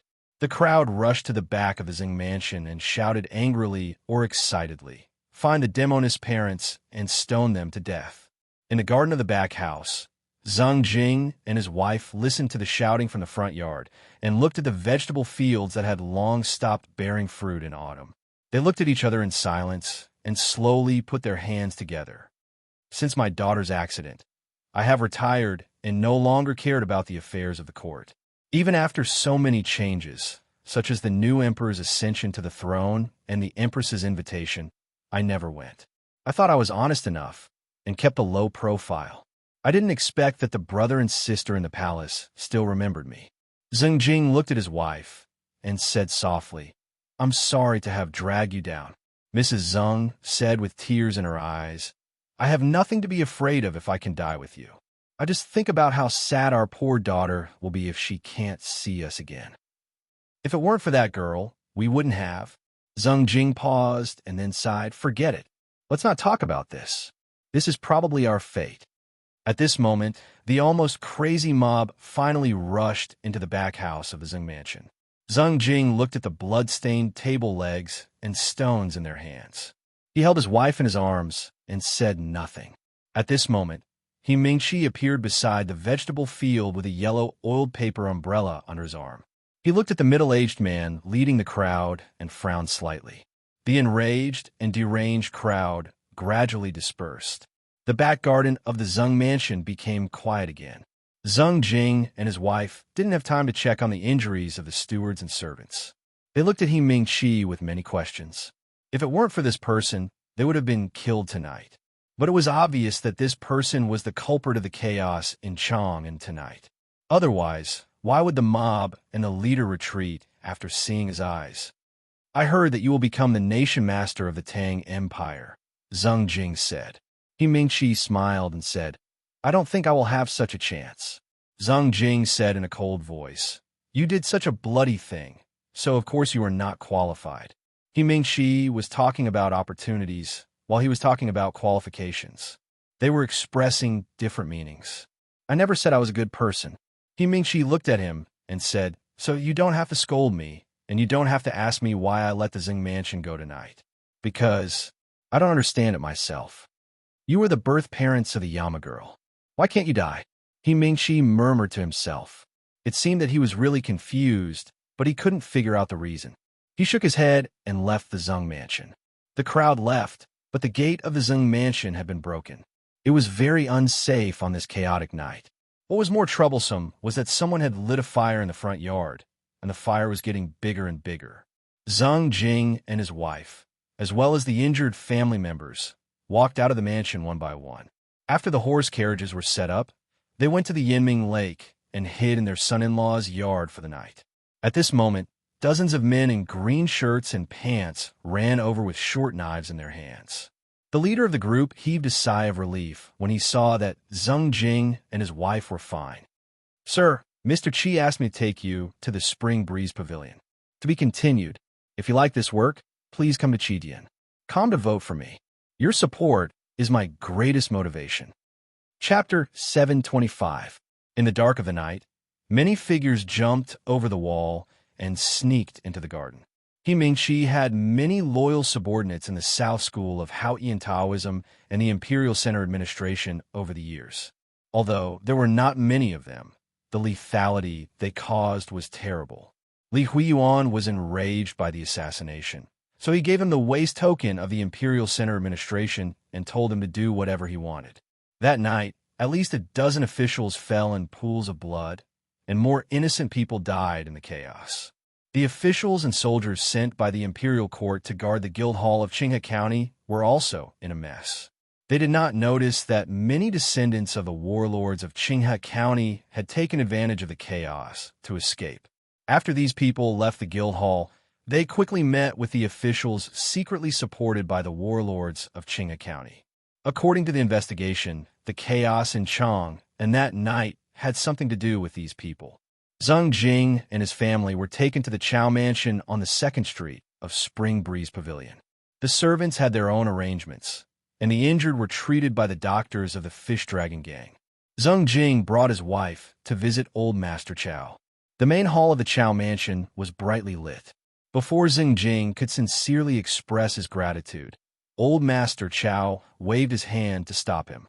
The old man, who usually only liked to listen to dramas and tease his grandson, looked at the worried Linzi and said impatiently, Daughter-in-law, don't worry. As long as your man is alive, no one will dare to make trouble in the mansion. Those who have the guts to attack our house have already gone to the Imperial Palace. Zheng Jing listened to the old man's words and could not help but shiver. He thought that the old man must have retired from the battlefield. When someone next to him saluted, he realized that there was someone else in the hall. Old Master Chow looked at Chang Siwei and scolded. The brother and sister in the Imperial Palace are idiots. Are you an idiot too? If you don't go with the Yulin Royal Guards to fight against the barbarians, then you have to protect Chang'an. What are you hesitating for? Kill anyone who dares to be on the street at this time. Kill any cultivator who dares to show his face. Chang Siwei accepted the order and left in a hurry. Mr. Qi was also in the hall.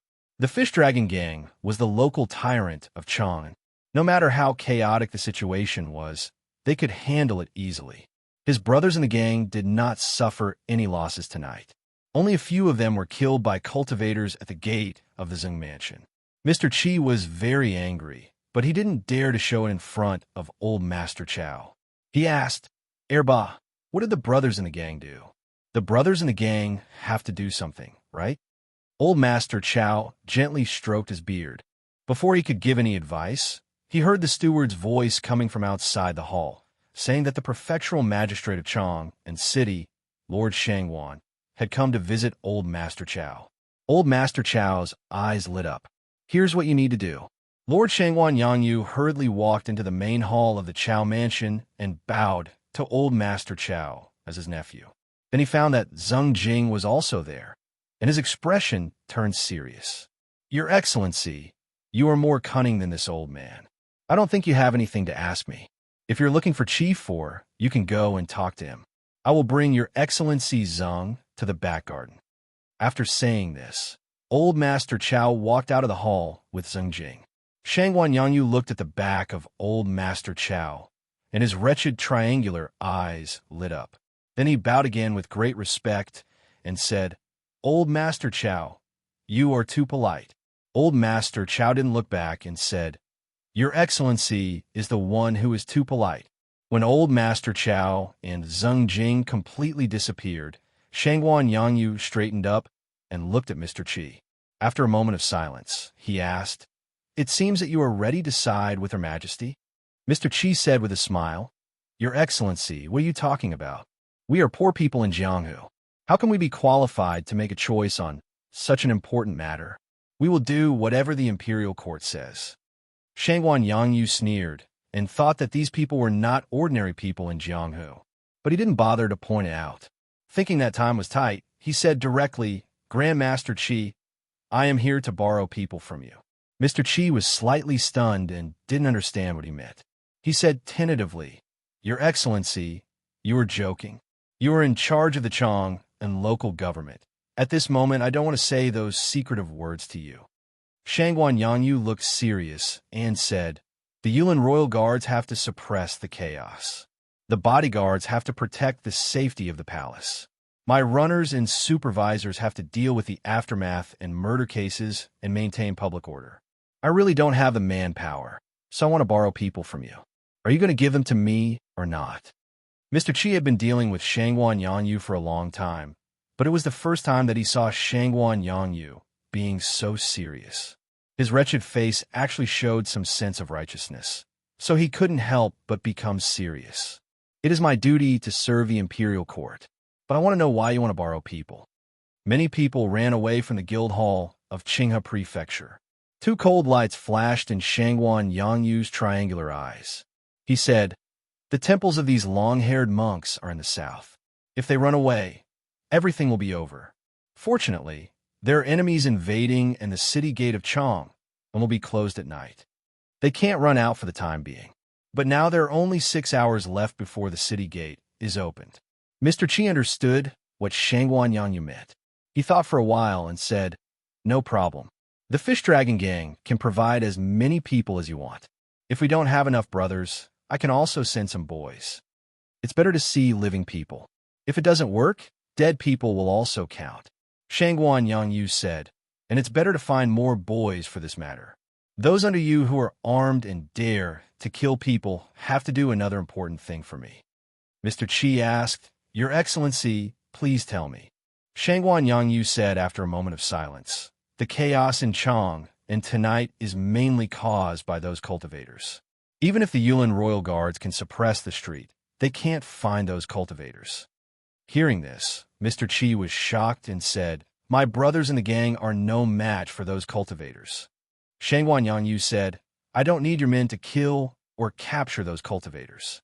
I just need your men to stop those cultivators from attacking ordinary people." Mr. Qi frowned and said, "The cultivators are either in the Imperial Center Administration or the Southern Gate Temple, not to mention the Fish Dragon Gang. Even if your Excellency signed the government order, and sent the Yamen runners there. It wouldn't work. There are many things that the Chong and local government can't do, but the Fish Dragon Gang can. I got these papers from the military ministry last year. They are the home addresses of the officials and deacons of the Imperial Center Administration, as well as the married Taoists of the Southern Gate Temple. Their old parents, weak wives, and young children should still be at home. Shangguan Yangyu took out a thick stack of papers from his arms with a kind expression and said, "The Fish Dragon Gang is the local tyrant of Chang'an. It's easy to find these places and to invite these women and children to a secret place." Mr. Chi took the addresses and came to himself after a while. He felt a little cold. Looking at the loving face of His Excellency, he said in a trembling voice, "This is too cruel." Shangguan Yangyu sighed and said, "Actually, I don't want to do this, but the most important thing is to be cruel." Mr. Chi recalled the conversation between old Master Chow and Shangguan Yangyu before he left the main hall. He finally understood the real meaning and could not help admiring Shangguan Yangyu, but also feeling a little uneasy. Whether it's the Qinghe County Guild Hall or the Imperial Center Administration or the Southern Gate Temple, they are not your duty. Mr. Chi asked confusedly, "Why did you take such a big risk to do this?" Shangguan Yangyu stroked his beard and was about to say something. Mr. Chi saw his expression and knew what he wanted to say. He said, "No one in the imperial court will believe that you are a selfless person. So please don't use this reason. I am indeed timid and greedy for money. It's unreasonable to say that I love the Tang Empire. However, if there is no Tang Empire, how can an ugly person like me be an official? How can I be the prefectural magistrate of the capital city?" Shangguan Yangyu sighed and said, "If the Tang Empire is really destroyed, where can I go to be greedy for money? It's not complicated, so I understand. But it's strange that many people don't understand." Liu walked slowly into the hall. She looked very tired, and so were her steps. The news of Qinghe County's rebellion and independence made her feel like a sudden hailstorm after more than 10 days of heavy rain. What she had just learned was like a bolt of lightning falling from a hailstorm. She walked to the bed and looked at her pale brother, who was obviously still in a state of panic. She couldn't help but feel sorry for him. Then she laughed at herself and asked gently, "Was it your Majesty who did it?" Li Huiyuan saw that her tone was still as gentle as usual and immediately felt relieved. He said with a smile, "Yes, those traitors wanted to kill me, so I killed them all." Li Yu sat beside the bed and said after a moment of silence, "General Su Shi also wanted to kill you." The smile on Li Huiyuan's face suddenly became a little stiff. He said, "What are you talking about, sister?" Li Yu said softly, "Wang Jinglu entered Chang'an yesterday. After he went to the military ministry to find out the news, he came to the palace to see me tonight. That's why I thought of asking you." Li Huiyuan's voice was slightly trembling. He forced a smile and said, "What do you want to ask me, sister?" Li Yu's expression was still very calm. She said lightly, "Qinghe County has rebelled. The hierarch lord of the Divine Hall went around Shao Mountain and entered the Tang Empire. It's understandable that the Imperial Center Administration, the secret guards, and the spies of the military ministry did not find out. But how did the hierarch lord know that the general was stationed at the foot of Shao Mountain? I didn't even know that the general was staying at Shao Mountain that night. How did the Divine Hall know?" Liu looked into his eyes and continued to ask, "The general is a confident and proud person, but he has always been cautious on the battlefield. So I really want to know, how did you know?" The smile on Li Huiyuan's face became more and more stiff and even more like he was crying. At this time, a calm voice sounded outside the quiet palace door. "Over the years, many cultivators of the South School of Haotian Taoism have joined the army. Now that I am the South School Lord, those people will naturally not think of hiding it from me. The Imperial Center Administration and the military ministry have a closer relationship, and I happen to be in charge of the Imperial Center Administration under His Majesty's orders. So I was very lucky to get the general's return route." The palace door opened, and He Mingqi walked in. He held the yellow, oiled paper umbrella, which had been somewhat deformed, and bowed slightly to the siblings beside the bed. "To be continued. If you like this work, please come Achidian. Come to vote for me. Your support is my greatest motivation. Chapter 726. After a long time, Liu finally turned around. Her movements were a little slow because of exhaustion. She looked at Ming-Chi and said, "It seems that the chaos in Chang and tonight is also caused by you." "Yes," Ming-Chi said. "Chang and is like a weak patient now. Chao Xiaoshu, whom I fear the most, has left. Once the chaos starts, no one can stop it." Liu said, "It seems that the Divine Hall really doesn't understand the Tang people's style. We don't like chaos, so no matter how this chaos ends, it will end soon." "Your Highness, what's the point of arguing now?" Ming-Chi looked at her and said with a smile, "Just like what the Hierarch Lord said in the letter to you, you are the one who will face the disaster. The disaster of the Tang Empire will fall on you. Your selfishness and greed are the cause of this disaster. You can't escape from the disaster, so just surrender." Liu said, "Although you have pretended to be a Tang for so many years, you still don't understand us, just like the Divine Hall. In our world, there is no such thing as surrender." Ming-Chi clapped his hands and said, "It's loud and clear, but it's empty. Hao Qian is invincible. Hao Qian Taoism is eternal. The headmaster is dead. The former emperor is dead. What can the Tang Empire do now? I promised my teacher that I would make the Tang people bleed less, so I hope you will fail as soon as possible." Li Huiyuan listened to the conversation and realized what a big mistake he had made. He was agitated and pale, murmuring, "You are from the Divine Hall. You are from the West Hill Divine Palace. Then why did you save me in the Imperial Garden? Why did you save the Emperor of the Tang Empire?" Ming-Chi looked at him and said with pity, "An absurd emperor like your majesty is the best friend of Hao Qian Taoism. You are more valuable alive than dead. Although your highness's recent performance has surprised everyone, your ability still alarmed the Divine Hall. If possible, I would try to kill you. However, it is indeed difficult to kill a member of the Li family in the Imperial Palace of the Tang Empire. Lord Su Chongshan has already tried for me." He looked at Liu and said, "But I don't think your highness has the ability to keep me here." After saying this, Ming-Chi turned around and walked out of the hall.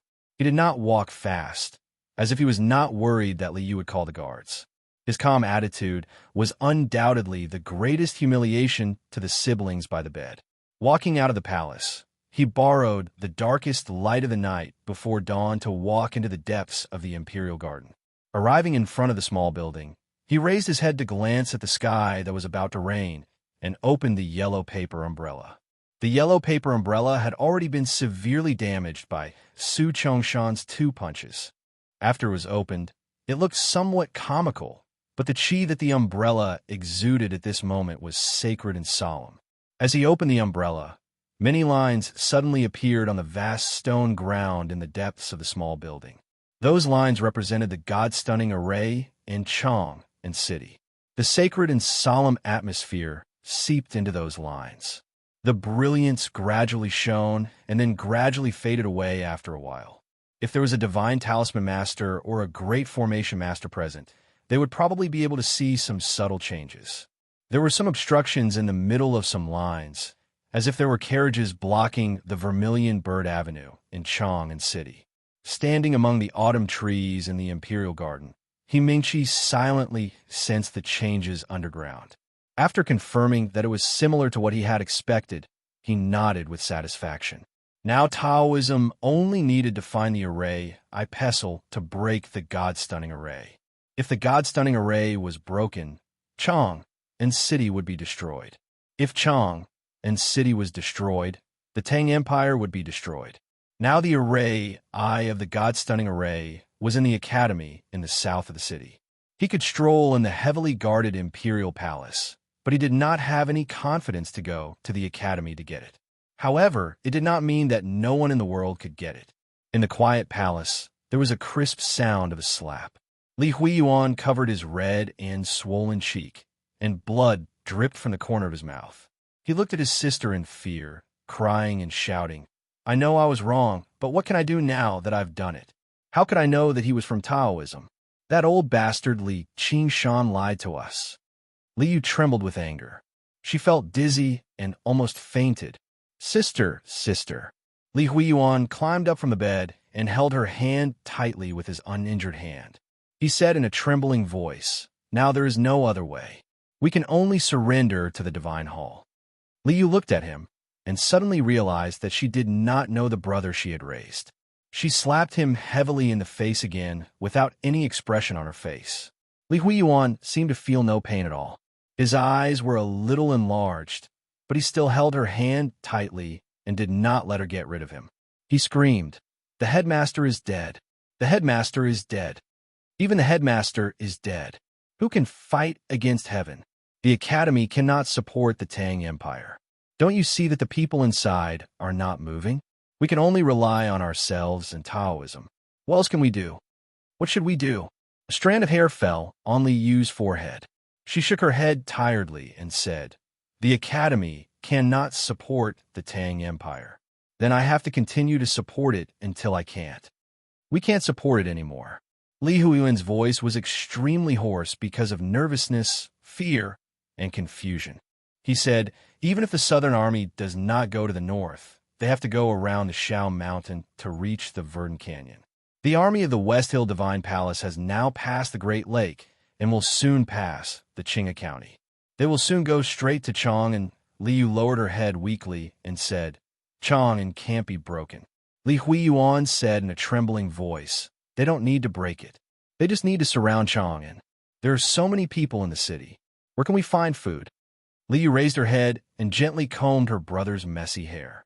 She smiled miserably and said, "In fact, after listening to what you said, I think you are very smart. But why did you get confused earlier?"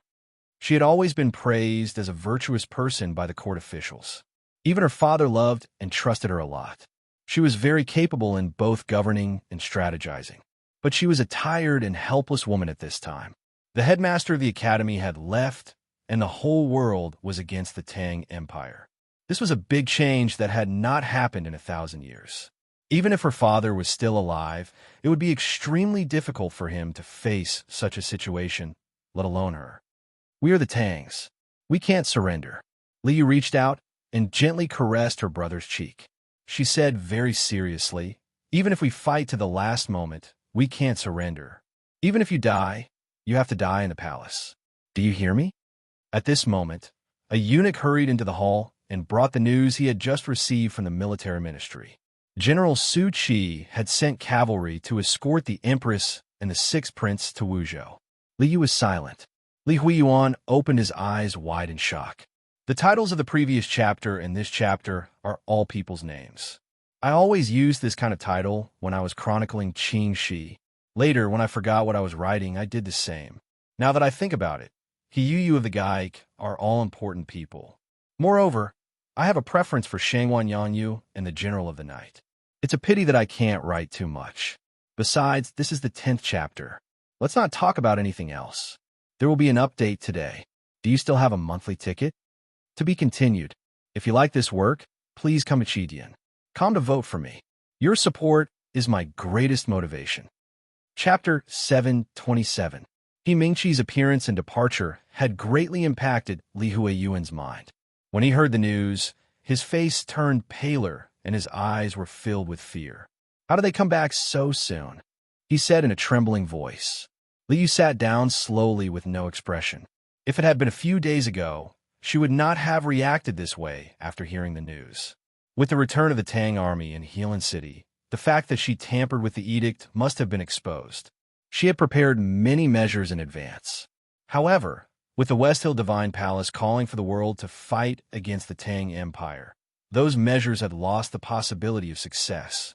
The eunuch said in a low voice, "Eunuch Chun from the Department of Rights is in the south of Wuzhou. He should have received the news in advance and is on his way. He should be able to stop them." Li Yu was silent for a long time and then asked tiredly, "How many people from the Northern Battlefront Army are accompanying them?" The eunuch replied in a low voice, "It is reported that there are 500 elite cavalrymen."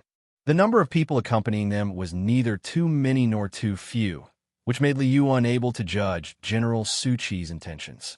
She suddenly thought of a possibility and asked, "Who else is there?"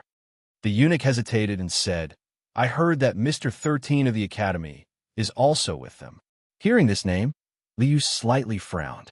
The fear in Li Huiyuan's eyes became more and more intense. He had said that the academy was useless now that the headmaster of the academy was dead. But in fact, as a Tang, especially as a prince, how could he not know what the academy meant to the Tang Empire? How could he not be afraid? Royal sister, we have to do something. He looked at Li Yu and said nervously, He Mingxi has made his attitude clear. The academy will definitely support that woman. At this time, we have no other choice but to do as He Mingxi says. Who could resist the academy? Looking at the world, only Hao Ian Taoism could do it.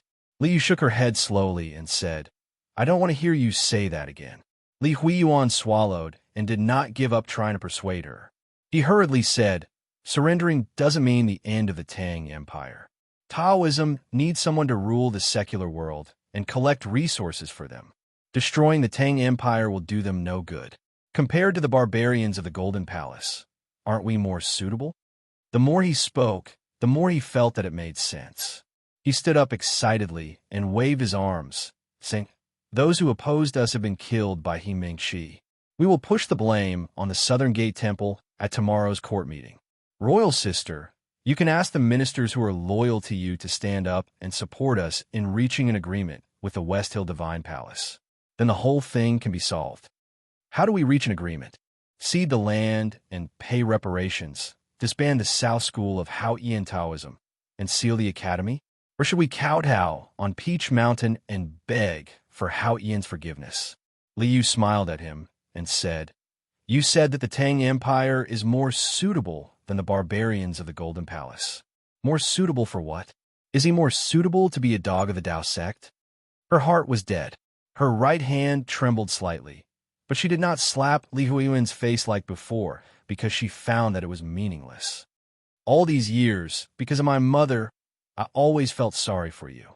So I spoiled you, loved you, and pitied you. I didn't expect that I would spoil you like this. Li Yu stood up and was ready to leave the palace. Still holding her hand, Li Huiyuan was brought down from the bed.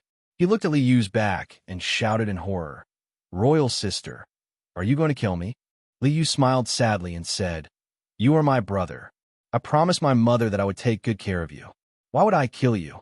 Now I finally understand what He Mingxi meant. Your Majesty, no matter how shameless you are, as long as you are alive, I will protect you. I can't let that woman hurt you. The Tang Empire, which is in a storm, will fall into internal strife because of my selfishness. How can the West Hill Divine Palace not be happy to see this?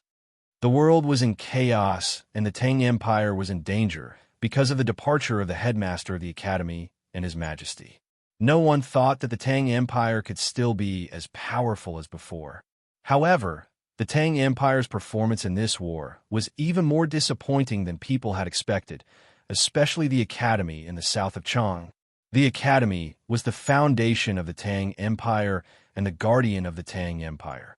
Even if the headmaster of the academy had left, there were still many powerhouses and scheming bigwigs in the academy. What confused many invaders and disappointed and angered all the Tangs was that the academy had remained silent since the beginning of the war. When the West Hill Divine Palace's edict calling for the world to fight against the Tang Empire spread throughout the world, the academy had closed its doors. To be more precise, the doors of the academy had never been opened since the moment the headmaster of the academy ascended to heaven. The academy did not have a main door, only a side door.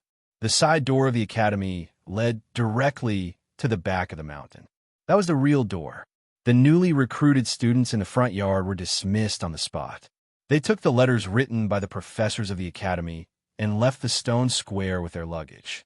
They went to Chang and City and worked for the imperial court. As for the instructors of the academy, they received a letter from the back of the mountain. The letter said calmly that those who wanted to stay in the academy could stay, and those who wanted to leave could leave. Chao Jifeng, the associate professor of etiquette, was a yin. He chose to leave. The two instructors of mathematics were from the South Jin Kingdom, but they insisted on staying. According to statistics, 70% of the instructors from foreign countries ended up staying in the academy. In their words, they were from the South Jin Kingdom, Ueluan Kingdom, Song Empire, and West Hill Empire. They were not Tangs, but they were from the Academy. After that, there was still no movement from the Academy. There were no more letters from the back of the mountain. Some professors were nowhere to be found, and the rest of the instructors had to stay in the front yard behind the closed doors to do their own studies. Even if the world was going to be destroyed tomorrow, they still had to do what they had to do. One day, in late autumn, Chang'an's city gradually calmed down from the chaos, but it was not completely peaceful yet. The Yulin royal guards rode on horses and vigilantly watched the streets. The runners of the Chang and local government were busy running around, and the fish dragon gang were looking for the people they wanted to find in the narrow alleys and dark brothels. The city gate department was ordered to close the city gates. Except for the caravans that delivered grain to the states near the capital, no one was allowed to enter or leave. Chang and city became an isolated city, and they could no longer care about anything outside the city. The academy was located in the south of Chang and city, so it was naturally outside the city. When Chang and city became an isolated city, the academy also entered a situation of isolation and helplessness. A giant chariot appeared in the meadow outside the academy's gate. Many of the layers of gauze had been torn, and the railings carved from gold and jade had many gaps and dirty old bloodstains, but still looked solemn and dignified. There were 64 powerful West Hill Divine Guards beside the giant chariot, but now there were only a dozen left. The rest had died in the earth-shattering battle under the Shao Mountain that night. There was a tall figure in the thousands of layers of gauze in the chariot. The tall figure's left hand was broken, but it still shone brightly. It even seemed to suppress the brilliance of the academy. The hierarch lord of the West Hill Divine Palace came to the academy. In the Shao Mountain that night, he killed the defender general of the Tang Empire, Su Shi. For this, dozens of West Hill Divine Guards were sacrificed, and he also paid a heavy price with his left hand. But this time, he was still so powerful, even more powerful than before. Su Shi died in his hands. That was the reason. More than a dozen West Hill Divine Guards carried the giant chariot to the meadow. Because the number of people had decreased, the West Hill Divine Guards seemed to be struggling and moved very slowly. But the slower they moved, the greater the pressure in front of the Academy's stone square.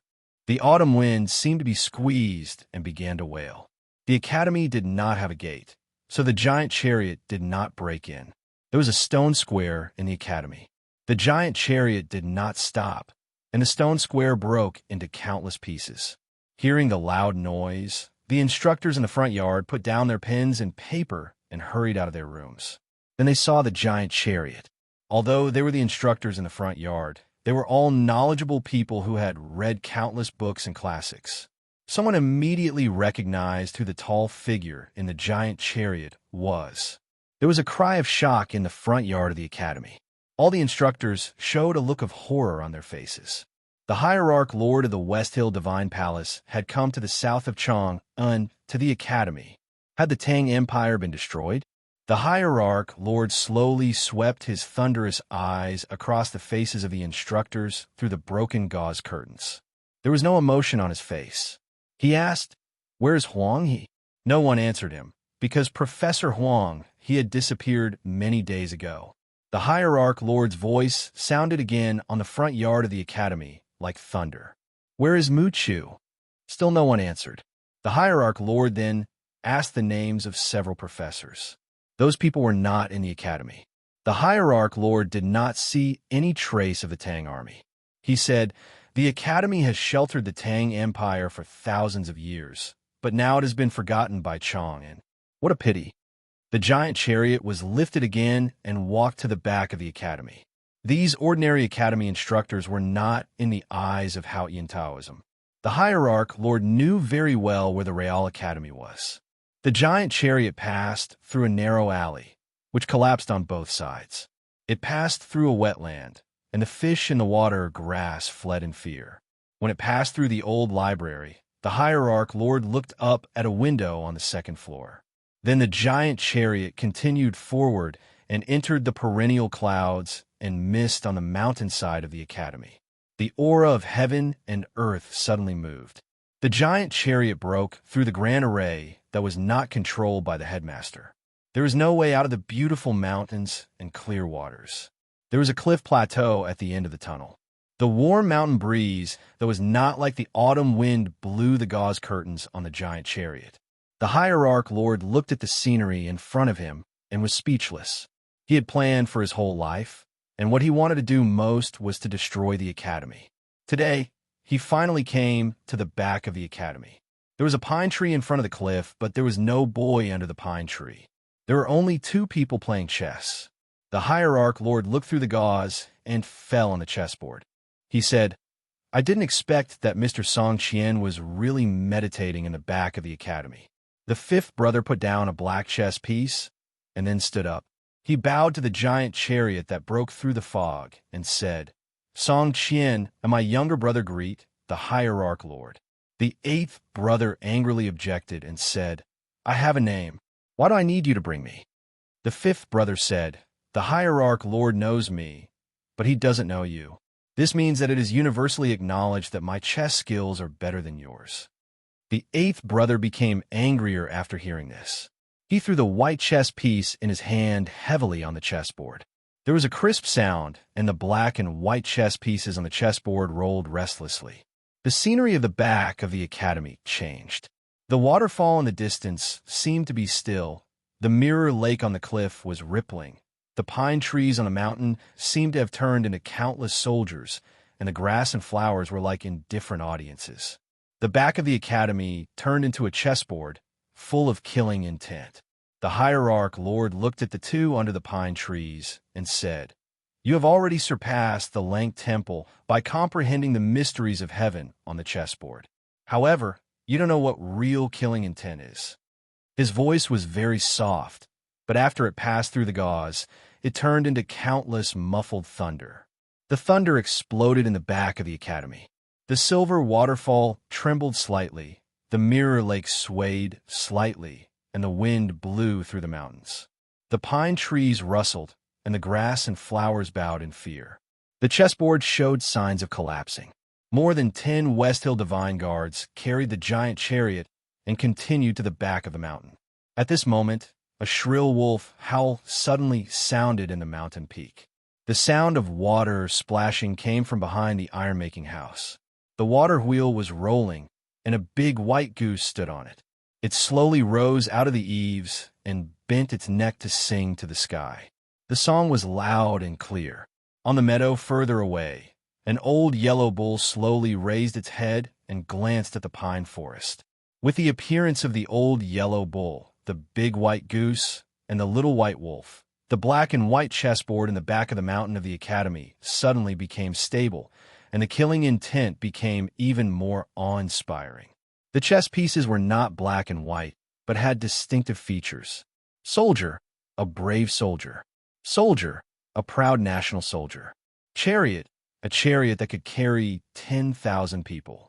The pine trees continued to rustle, and the aura of heaven and earth in the back of the mountain of the academy turned into countless killing intents, attacking the giant chariot.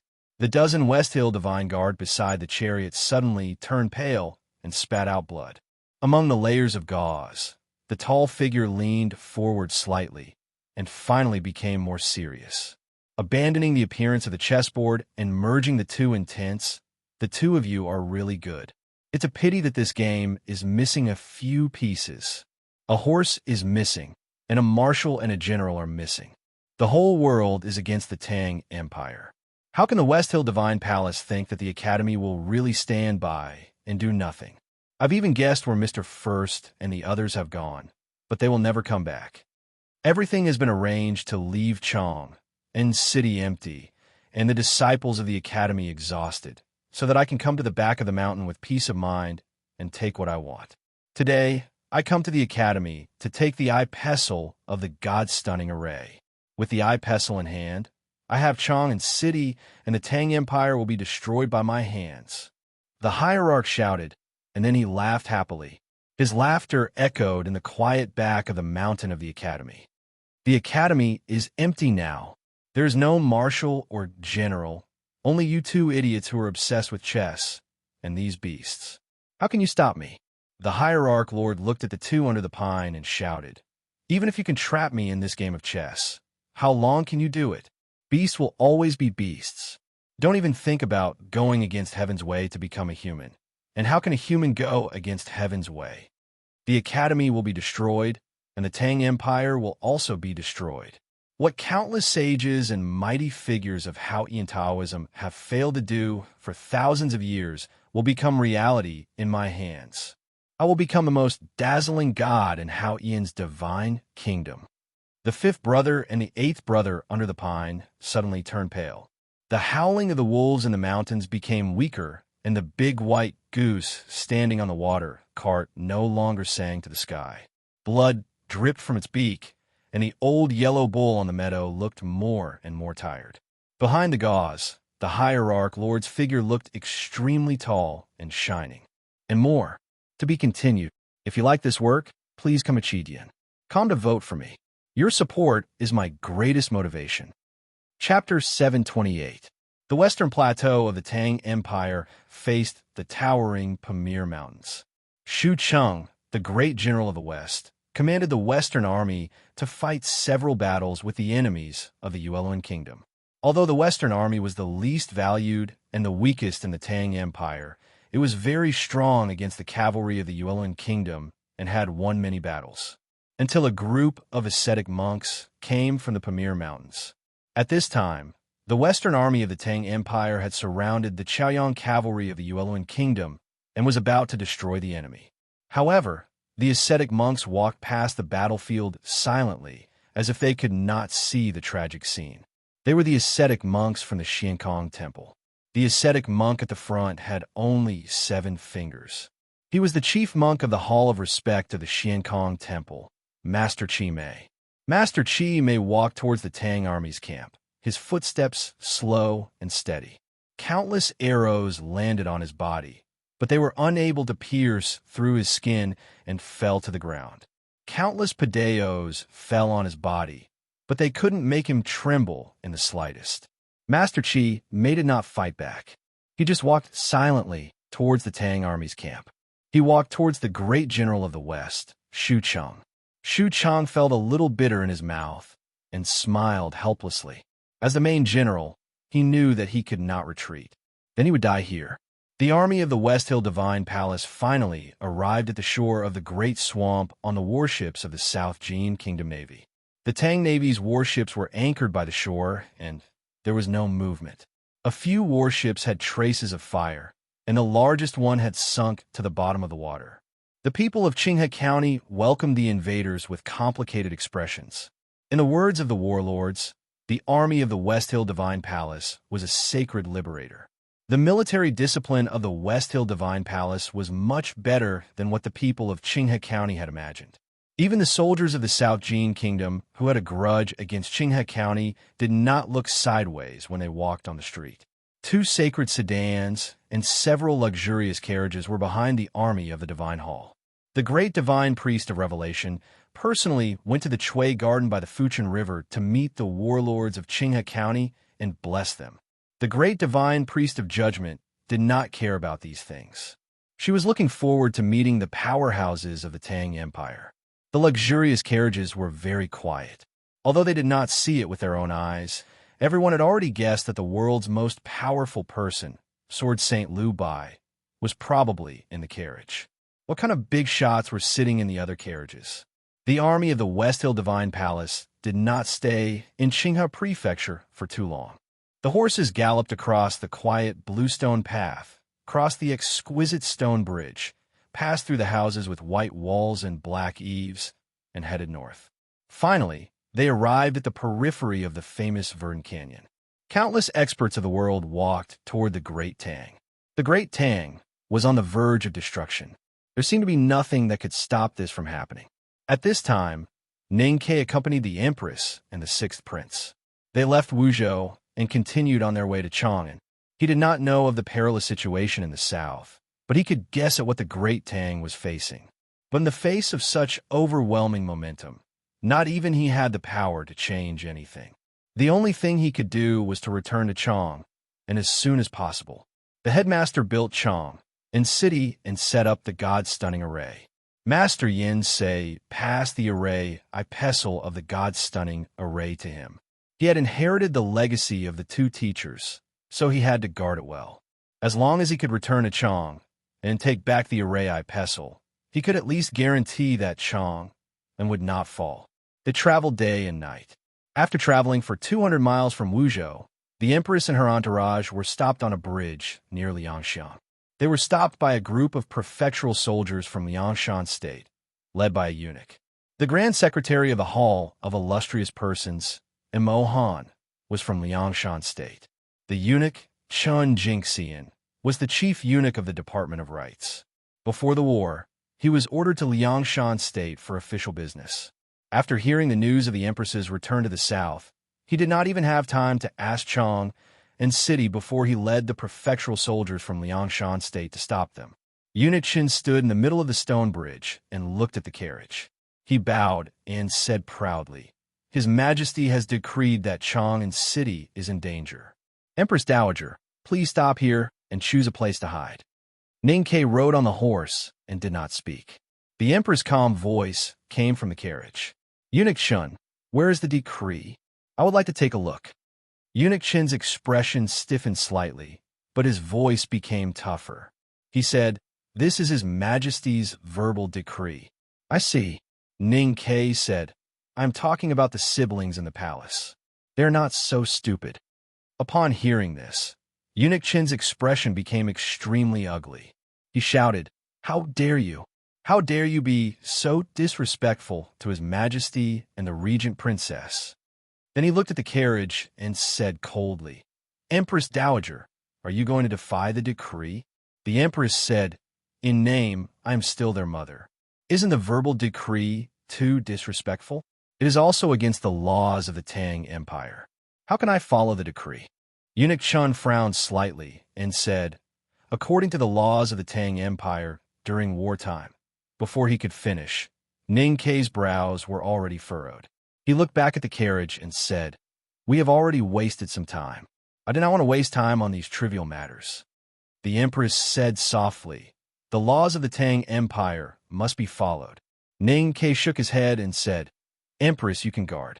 I do not need to guard. The Empress said, Then what are you going to do?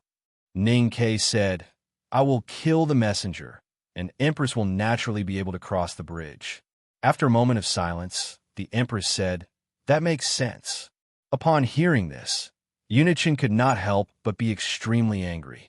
He took the horsewhip and lashed it heavily on the bridge. He shouted, Who are you? How dare you say that you will kill an angel? When he was in the palace, he was famous for being good at using the whip. His Majesty had also taken notice of this, and thus gave him the opportunity to climb up the ranks. At this moment, the whip was extremely loud and clear. Ning Ke glanced to the side. A commander of the Northern Battlefront Army rode forward and slapped the eunuch's face hard. The sound of the slap was extremely clear and loud, far louder than the previous sound of the whip. Eunuch Shun was stunned. The commander of the cavalry snatched the whip from his hand and threw it into the river under the stone bridge. Then he pulled out his sword from the sheath and pointed at the hundreds of prefectural soldiers on the other side of the stone bridge. He said expressionlessly, Charge. The sound of hooves could be heard. 500 Tang cavalrymen charged toward the other side of the bridge with a cloud of dust in their wake. The prefectural soldiers of Liangzhou could not fight against these ferocious regular cavalrymen. They could only hear cries of alarm as their flags fell and their horses ran away. In a moment, they were scattered and fled in all directions. The eunuch on the stone bridge was already covered in blood from being trampled by the messy hooves. He was unconscious, and no one knew if he was alive or dead. Ning Ke pulled the reins lightly and came to the window. He looked at the chaotic scene under the bridge and said, When I was in the academy, I read a few history books in my spare time. Every time I saw those princes and generals being humiliated by eunuchs or civil officials just because of the emperor's edict, and they gathered their troops but did not dare to cross the river. I found it unbelievable. The empress pulled the curtains and said, This is the etiquette that the headmaster cares about the most. Without the etiquette, this world is a chaotic one. It will always be in the dark hours where the strong prey on the weak. Ning-Ke said, "The first lesson I learned in the academy was etiquette. At that time, Professor Chao Jifeng told us that the rules of the academy are very simple. Whoever is stronger has the final say. This is etiquette. There are to be continued. If you like this work, please come to Chidian. Come to vote for me. Your support is my greatest motivation." Chapter 729. The road home was always so long, and there were always obstacles. When the Empress and her entourage arrived at the post station 14 miles north of Chong, and they were stopped again. This time, the ones who stopped them were not eunuchs, nor were there any soldiers. It was a dozen white-haired ministers. Those old officials knelt in front of the Emperor's carriage, representing His Majesty and the kingdom's supervisor to pass on the edict, asking the Empress not to enter the city for now and to stay in the West Mountainside Palace. Looking at the scene in front of him, Ning-Ke could not help but admire Liu. In the past few years, many old ministers had passed away due to illness. He did not know where she had found so many old and virtuous ministers whose bodies were like rotten wood. Among these old ministers kneeling on the ground, he even saw the former teacher of the sixth prince. The old ministers wept, their white hair fluttering in the autumn wind. It truly made those who saw it sad, and those who heard it shed tears. They spoke of the perilous situation of the world and the difficulties of the country. They spoke from the bottom of their hearts, and spoke from the bottom of their hearts.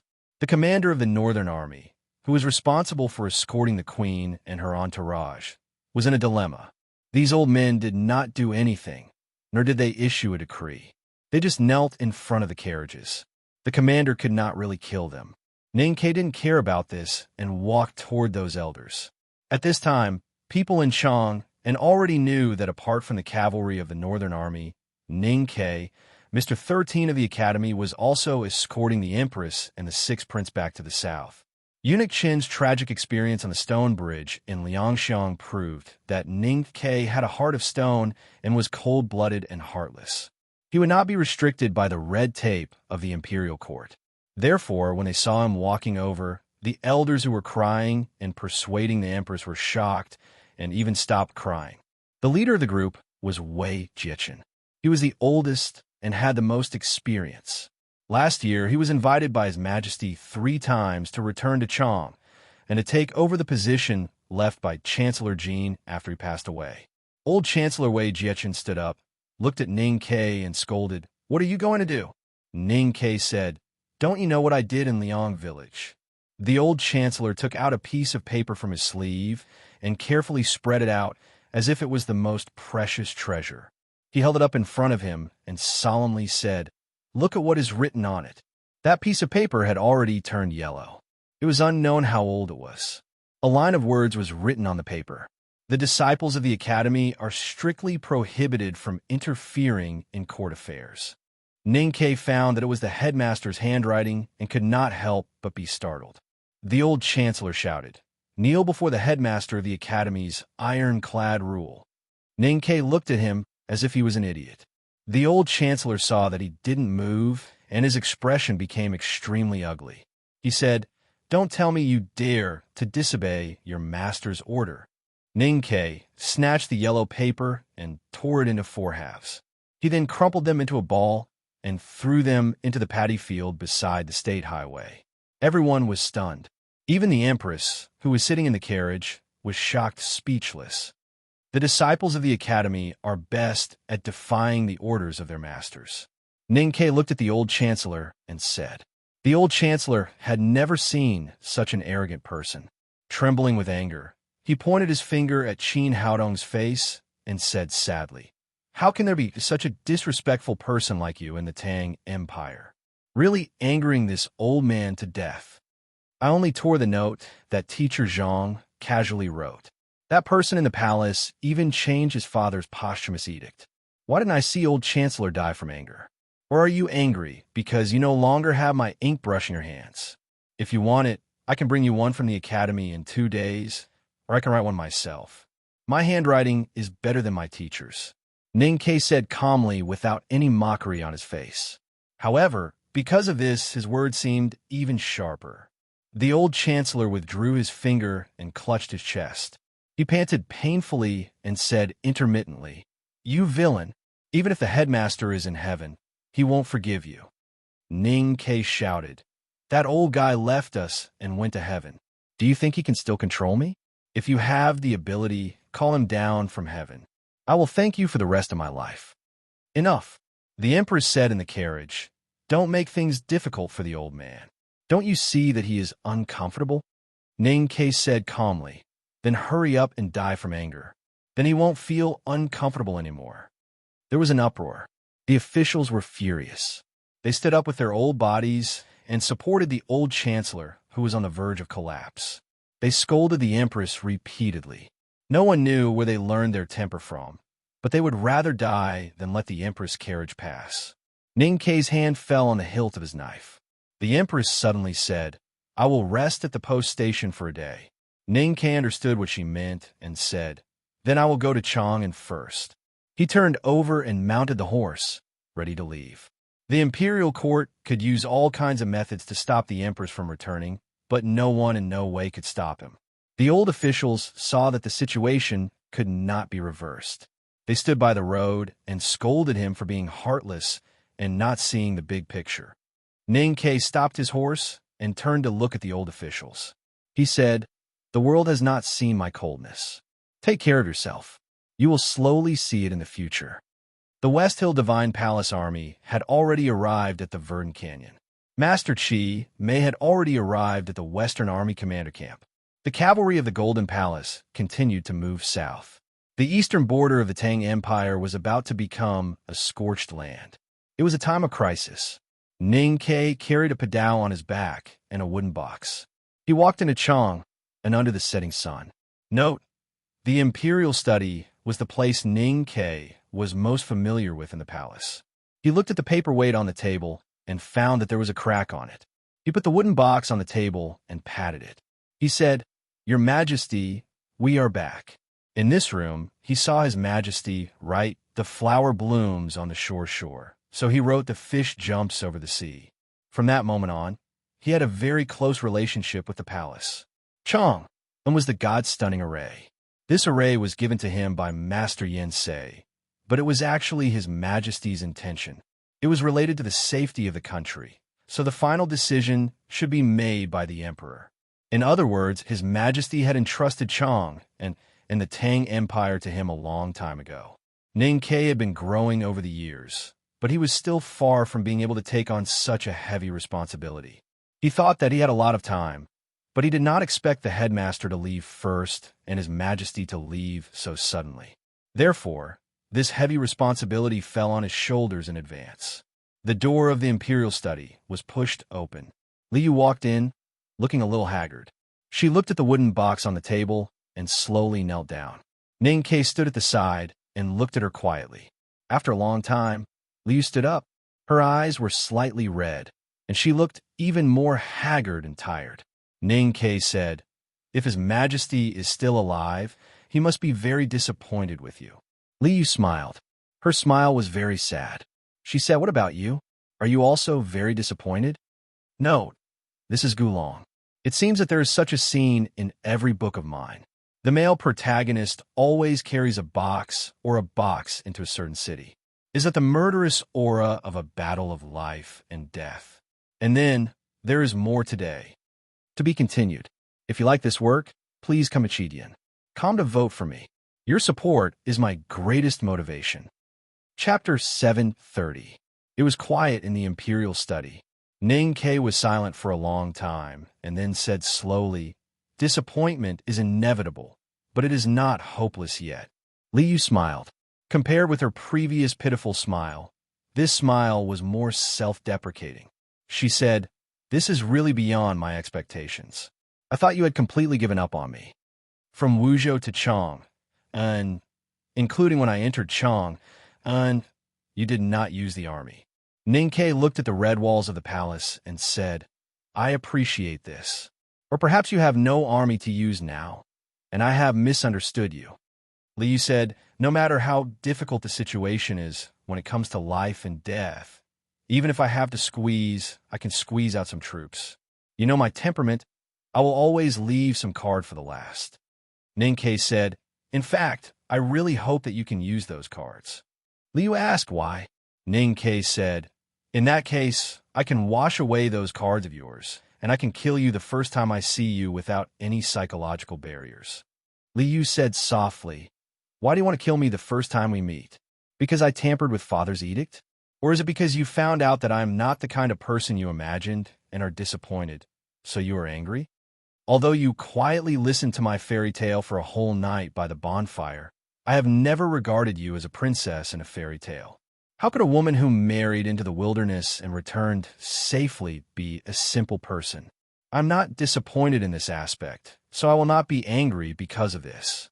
Ninkei said, as for tampering with the edict, it may seem rebellious in the eyes of others, but I really don't care.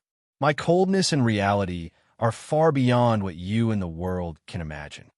If you can really make the Tang Empire flourish after you help Li Huiyuan seize the throne, and the people live happily, then maybe I will support you. But the reality is not like that. Listening to his words, Li Yu's eyes gradually brightened. She looked at him and said seriously, you promised before that in this matter, you will support me. Ninkei said, wrong. I promised you that I would not support the Empress. Li Yu said, then what are you doing now? Why did you bring that woman and her son back to Chang'an? What do you want to fight for her? Ninkei said, you are wrong again. I support His Majesty's last wish. Li looked a little lonely. After a moment, a determined expression returned to her face. She said, this is the Li family's business after all. It's not up to you and the Academy to interfere. Ninkei said, this is the third time you have said something wrong today. First of all, the Tang Empire does not belong to the Li family. It belongs to the Tangs. Secondly, the headmaster of the Academy founded the Tang Empire 1,000 years ago. Even if it belongs to someone now, it should belong to the Academy. Liu frowned slightly. For thousands of years, Chang and has never been breached. If it was breached, it would be the people in the city who let it be. I can understand that you and Li Huiyuan want the throne, but you chose the wrong time, and the way you chose was terrible. As I said before, this is what disappoints me the most. Ninkei said. Liu stared into his eyes and said with a trembling voice, in this situation, who do you think can do better than me? You or that woman? I know what you mean. In your opinion, the Tang Empire has no chance of winning if the whole world fights against the Tang Empire.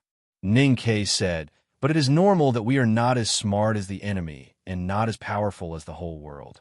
But some mistakes should not be made. For example, Su Shi should not have died. Many soldiers should not have died. Thinking of the tragic scenes he had seen on his way back to the south and the silent city of Wei, he was silent for a moment and then continued. Since I killed people in the woodshed when I was a child, I became selfish and cold. I did not care about anyone except Sang Sang. It was not until I went to the city of Wei that I changed. Then I entered the academy. Some changes have been quietly happening in my heart, but I did not notice it. The year before last, on my way to the Lang Temple, I saw the wilderness in the south of the Tang Empire. The scenery there was beautiful, and the people there were good. The Tang Empire is really a good place. I like it, and I do not want it to be hurt. But now it's severely injured, and it's even dying. Ninkei looked at her and said, I believe that many stupid mistakes are not made by you, but by him. So I want to know how he is going to bear the responsibility.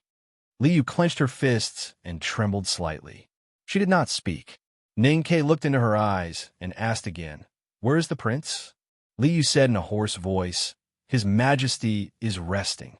The two of them addressed Li Huiyuan differently, which meant that they had different attitudes. The imperial study fell into silence again. Ninkei suddenly said, Let him abdicate first. We will talk about other things later. Liu shook her head and said, I cannot let His Majesty abdicate, because that means death.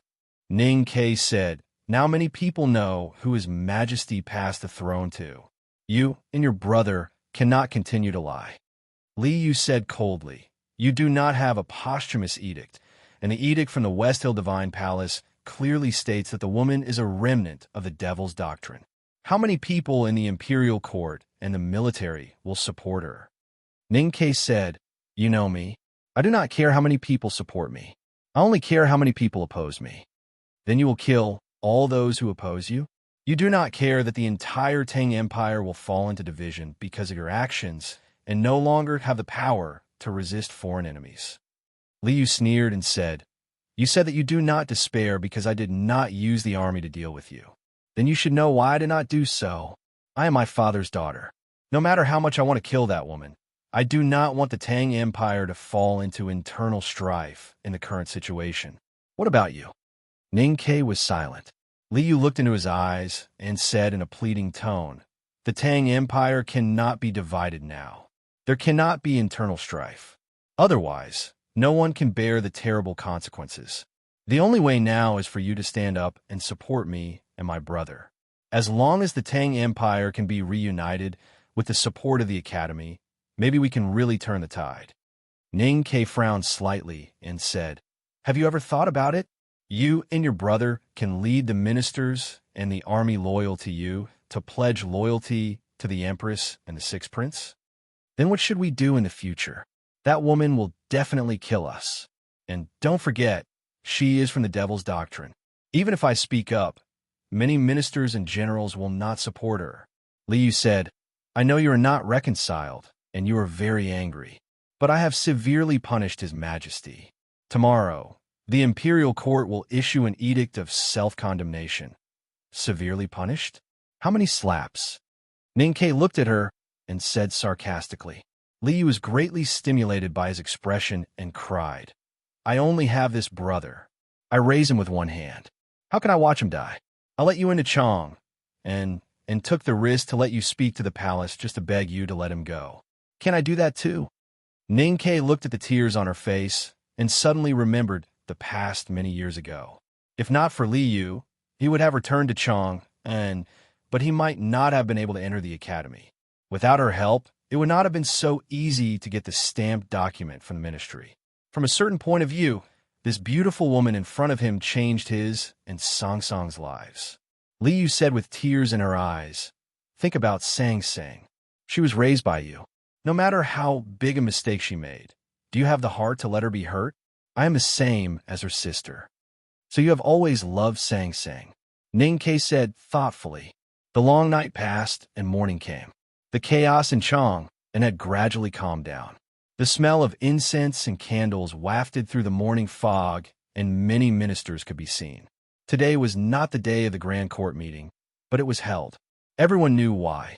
It was because the Empress and the Sixth Prince had returned and were outside Chong, and some ministers even knew that Mr. 13 of the Academy, Ning-Ke, was in the palace and had a long talk with Her Highness the Princess. As for the content of the talk, it was obvious. At this time, the Tang Empire was facing a very serious situation. In contrast, the authenticity of the edict and the ownership of the throne were really not important. Just as Liu had predicted, from the prime minister to the ordinary people in Chong, and everyone only hoped that the two sides could reach an agreement as soon as possible and not let the Tang Empire fall into civil strife. After confirming that Ning-Ke and Her Highness the Princess had talked for a long night, the officials finally calmed down a little. There was no bloodshed in the palace, which meant that at least this matter could be discussed. Even those officials of the Empress's faction who had survived the chaos caused by He Mingqi stood straighter than usual and looked more solemn. However, they still kept their silence rationally. They believed that even if the Academy could not let the Sixth Prince ascend the throne, they could at least fight for enough compensation for the Empress and the Sixth Prince. They could also explain what had happened that day. The Grand Court meeting officially began. After confirming that his royal sister had convinced Ning-Ke, Li Huiyuan walked out of the heavily guarded side hall and sat on the cold imperial chair.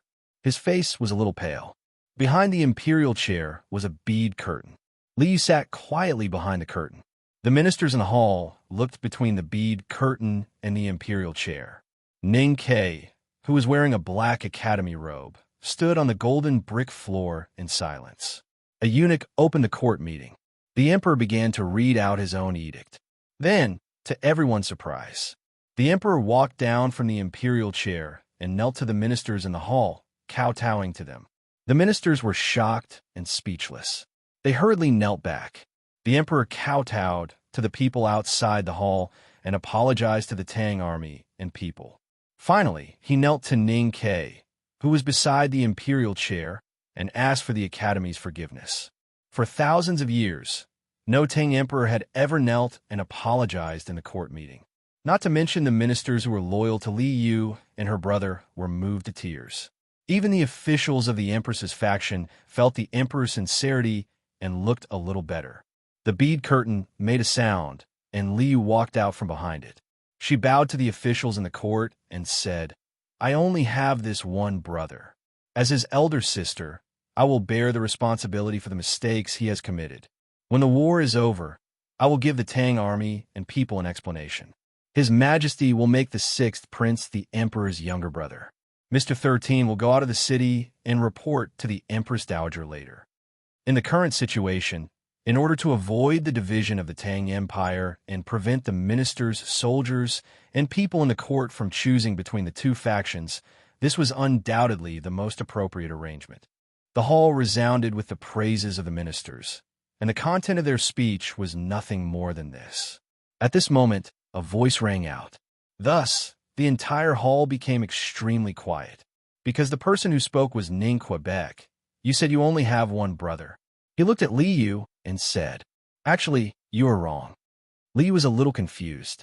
She did not know why he suddenly said this. "You have two brothers," Ning Ke said. Then he pulled out the padao behind him and slashed at Li Huiyuan. With a crisp sound, Li Huiyuan's head was separated from his body. Fresh blood spurted out from the wound, reaching the ceiling of the hall before falling down powerlessly. The golden brick floor of the hall was covered with blood. Ning Ke looked at Li Yu and said, "Now, you only have one brother." There was dead silence in the hall. No one could believe what they were seeing. After a long time, a minister let out a heart-wrenching cry. Several old ministers fainted directly. 1,000 years after the founding of the Tang Empire, Li Huiyuan was the emperor who reigned for the shortest time. He was also the only emperor who was killed in the palace. Of course, only Ning Ke knew that Emperor Taizu was also killed by the headmaster in the palace.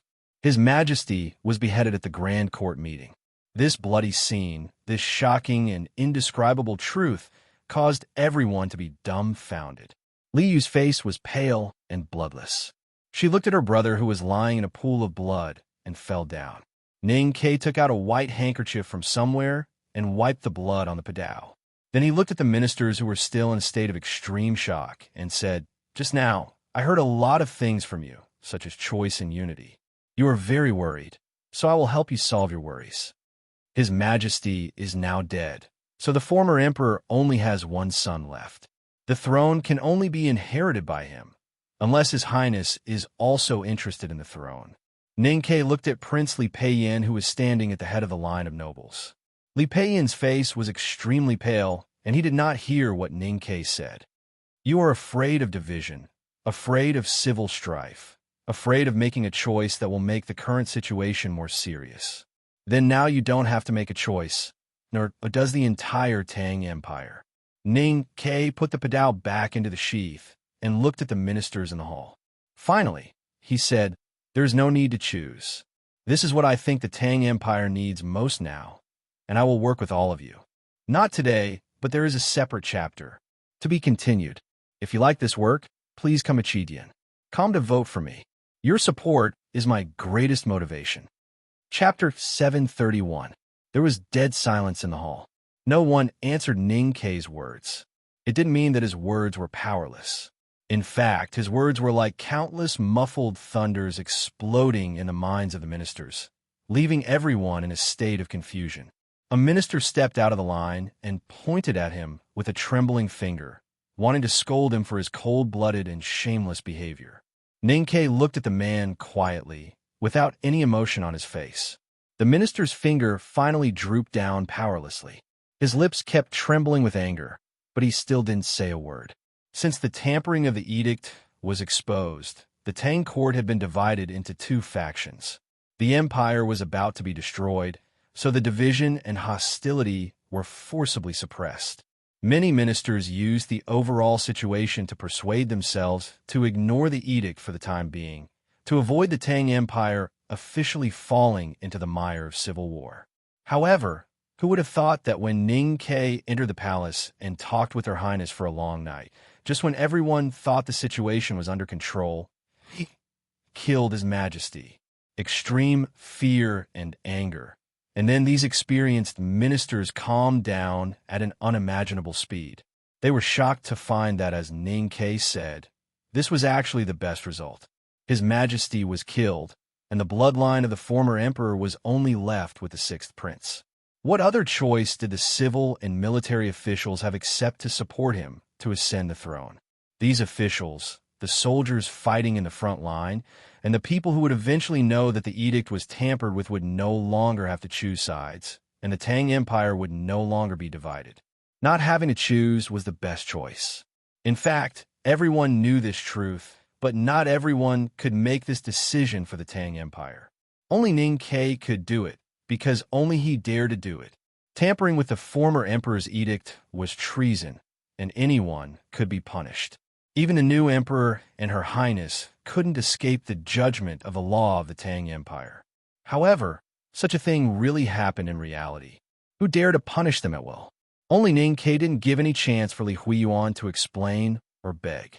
He didn't give anyone time to think before he chopped down. It was to punish for disobedience. This simple movement showed his extremely calm and even cold way of thinking. It represented the Academy's extreme disregard for the imperial power of the Tang Empire, which made people shudder. What else could the ministers and generals of the Tang Empire do now? Ning Ke's seemingly rebellious behavior could be found in the law of the Tang Empire. Who dared to accuse him of assassinating the emperor? The most critical question was, even if someone thought so, in the current situation, who would dare to anger the Academy, the last mountain of the Tang Empire? The officials looked at Ning Ke beside the throne and the corpse of His Majesty in the pool of blood.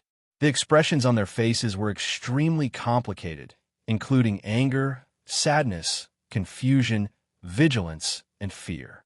Still, no one responded to Ning Ke's words. The deathly silence persisted, because their emotions were too agitated, and because they found it very difficult to accept that the Great Tang had been suppressed by a cold-blooded and tyrannical blade. The Academy was not allowed to meddle in politics. This was the iron rule left by the headmaster of the Academy. So what was happening now? At this moment, the Empress walked into the hall with the sixth prince in hand. The officials in the hall were shocked again. They all knew that the Empress and the sixth prince were stopped outside Chong and by the princess. When did she enter the city and the palace? Why didn't I hear anything?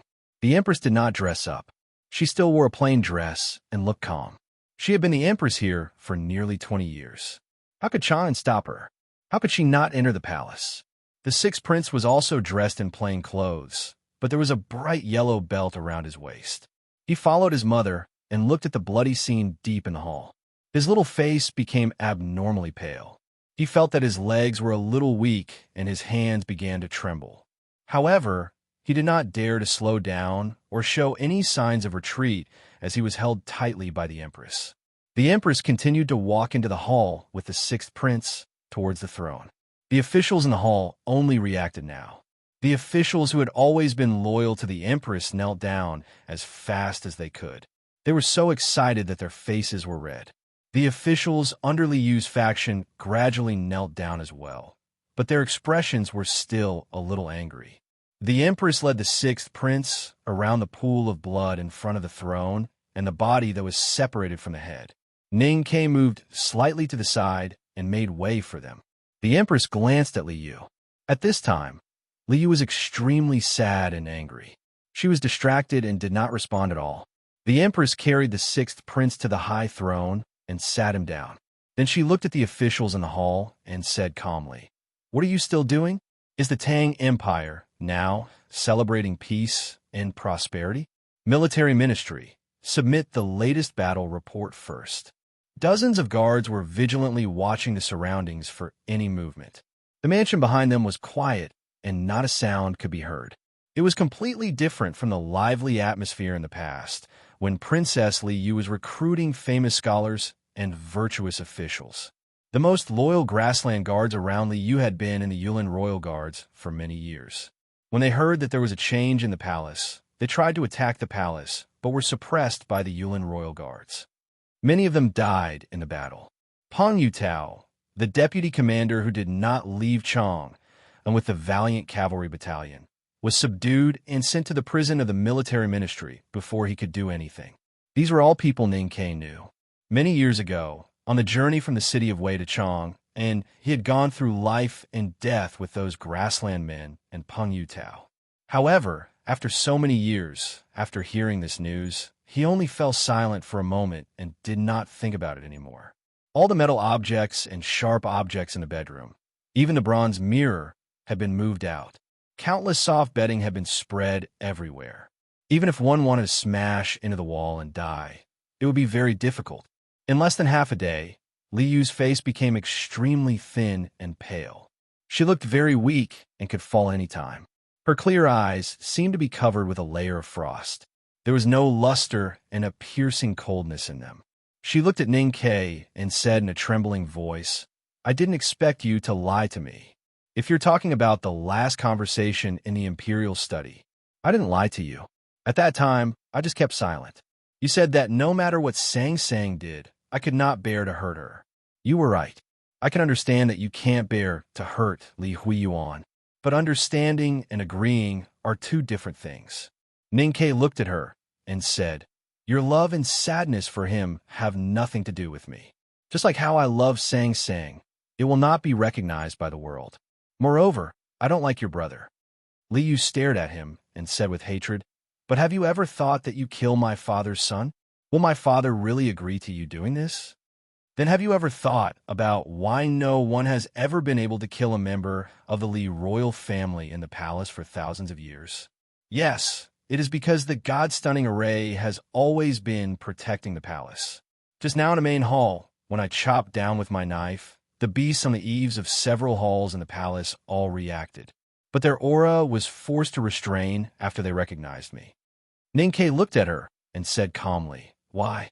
Because His Majesty gave me the God-stunning array in Chong, and which means he gave the lives of all the Li family members to me for me to deal with." Li Yu's body trembled slightly, and her face became paler. "I see. So father would rather believe in the academy than us children. In his eyes, only the academy is the true protector of the Tang Empire." She looked at Ning Ke and said sarcastically, "The Tang Empire is about to be destroyed, but the academy does not move and hides in the mountains like a timid mouse. I wonder if father regrets his choice." The expression on Ning Ke's face did not change at all. He said, "This is where you are not as good as the Empress. She will never doubt His Majesty's decision. Moreover, she has personally experienced the headmaster and the academy. Therefore, even if she and I have a deep grudge, she chose to believe me without any hesitation or reservation. Only those whose eyes are covered by leaves will not be able to see the back of the mountain of the academy. Only then will they really think that the academy will choose to hide out of fear. Even though I do not know the specific situation, I can tell you now that my senior brothers and sisters are definitely preparing to fight for the Tang Empire and the academy." Li Yu lowered her head and did not speak. She did not know if she would believe Ning Ke's words. Ning Ke did not care about this. He looked at her and continued, "My purpose of returning to Chong and is naturally to fight. I want to calm the chaos in Chong, and as soon as possible, and ensure that there is no problem with the God-stunning array. Then I will get the array I pestle. As long as I can do this, no matter how powerful the West Hill Divine Palace is, they will not be able to attack." He talked about his plan very seriously, as if he was explaining it. However, there was no need to explain it to Li Yu at this time, so it seemed a little strange. "I said all this to tell you that the Tang Empire will not be destroyed." Ning Ke looked into her eyes and saw the unlucky grayness in them. He continued to try to dispel her will to die.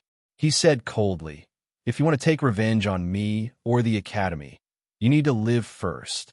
Li Yu's eyes finally had some luster. At this time, she had already guessed Ning Ke's intention and asked, "Why do you want me to live? If you were alive, The ministers and troops loyal to you and Li Huiyuan will be more stable. The military orders and political affairs of the imperial court can be carried out more efficiently. At this critical moment, I will not let go of any favorable factors. So I need you to be alive and continue to contribute your strength to the Tang Empire. Ning Ke said. Liu stared into his eyes and said coldly, "You can put it in another way." Ning Ke said, "The Tang Empire needs you to live now? I don't think this kind of verbal embellishment has any meaning at this time. Your Highness is smart. It is good that you understand what I mean." Liu's body trembled slightly, as if she was looking at a complete stranger. She said, "You are too cold." Ning Ke said, "Outside, Chong, and in front of the old people you sent, I said that you have no idea what I am like when I am cold. But as long as you are alive, you will have the chance to see it. A new day has begun. I will continue to work hard. You can vote for the monthly vote that you could not vote yesterday. Bow 80 degrees to express my deep gratitude. To be continued. If you like this work, please come at Chidian. Come to vote for me. Your support is my greatest motivation." Chapter 732. Many years later, in the world's records of that magnificent war, the Tang Empire's first counterattack began when Ning Ke escorted the Empress and the sixth prince back to Chang and then killed Li Huiyuan. But in fact, the Tang Empire's first counterattack did not come from Ning Ke, nor from the Northern Battlefront Army who fought against the Golden Palace. It was not even from Cao Xiaoshu, who led the valiant cavalry battalion out of Chang and to face tens of thousands of invaders from the eastern border. It was not from a navy who turned the Qinghe River red and vowed not to surrender. It came from a farmer. There was a village in the fertile fields in the south of the Tang Empire. There was a stream next to the village, and there was a stone mill by the stream. Opposite the mill was a raised meadow with many grape trellises. The grapes on the trellises had been picked long ago, and only a few undeveloped grapes were left in the same place. They were covered with autumn frost and dust and looked very inconspicuous. It was a beautiful village, but it was not much different from the villages in the Tang Empire. It looked as inconspicuous as the bunches of grapes hanging under the grape trellises on the grassy slope. There was a farmer named Young Erxi in the village. Although he insisted that he was a painter, in the eyes of the villagers, this plump guy who could use a pitchfork and feed the pigs was, of course, a farmer and the best kind. Young Erxi could not refuse this kind of praise, so he could only silently accept it. Like many rural men in the Tang Empire, Young Erxi had been in the army. He fought with the Yans at the frontier fortress and killed the grassland cavalry. Even his painting skills were learned in the frontier army. In the years after he retired from the army, he married and had children. He earned money to support his family and lived a peaceful and happy life. Except for some common quarrels in every family, there was nothing new and exciting in his life. The tension and ups and downs of his life were all left in the frontier fortress many years ago. Except for meeting a big black horse who liked to eat big grain porridge, there was nothing new and exciting in his life. Sometimes young Erxi missed those days in the frontier fortress. One day, he was painting the wall of the public school with a bucket of tree paint.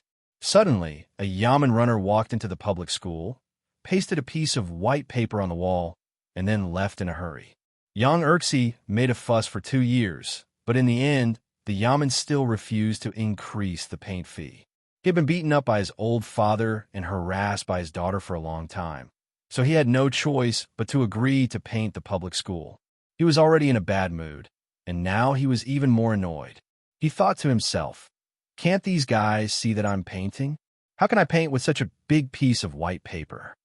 Of course, he would not admit that what annoyed him the most was that he could not read the words on that piece of paper. The literacy rate of the Tangs was extremely high, but he had been mischievous since he was a child. This did not change even after he joined the army. He would rather be beaten than attend literacy classes, so now he was one of the few illiterates in the village. He was often teased by the children in the neighborhood, which became his biggest regret. Fortunately, after a while, the bell rang in the public school. The people in the village heard the bell and came to listen to the law teacher explain what the court had announced. The law teacher from the public school had not come out yet, but the literate commoners had already understood the contents of the white paper. This was because what was written on it was not a new law, but a battle report. Everyone was silent, and their faces became very ugly. Young Erxie still did not know what was written on it. Looking at everyone's expression, he became more and more anxious.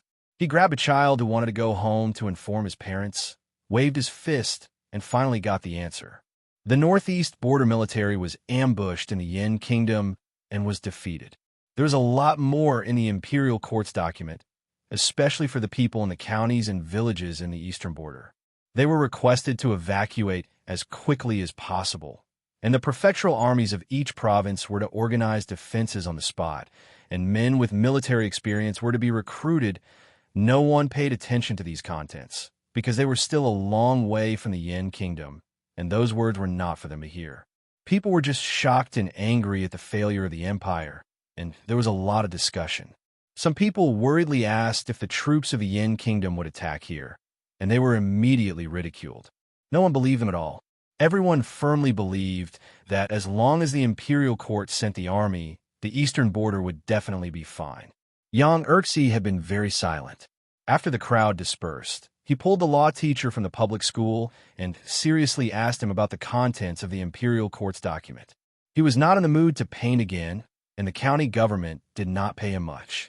When he returned home, he drank wine with half a pot of pig schrotters and a basket of dipped vegetables, and the more he drank, the more depressed he became.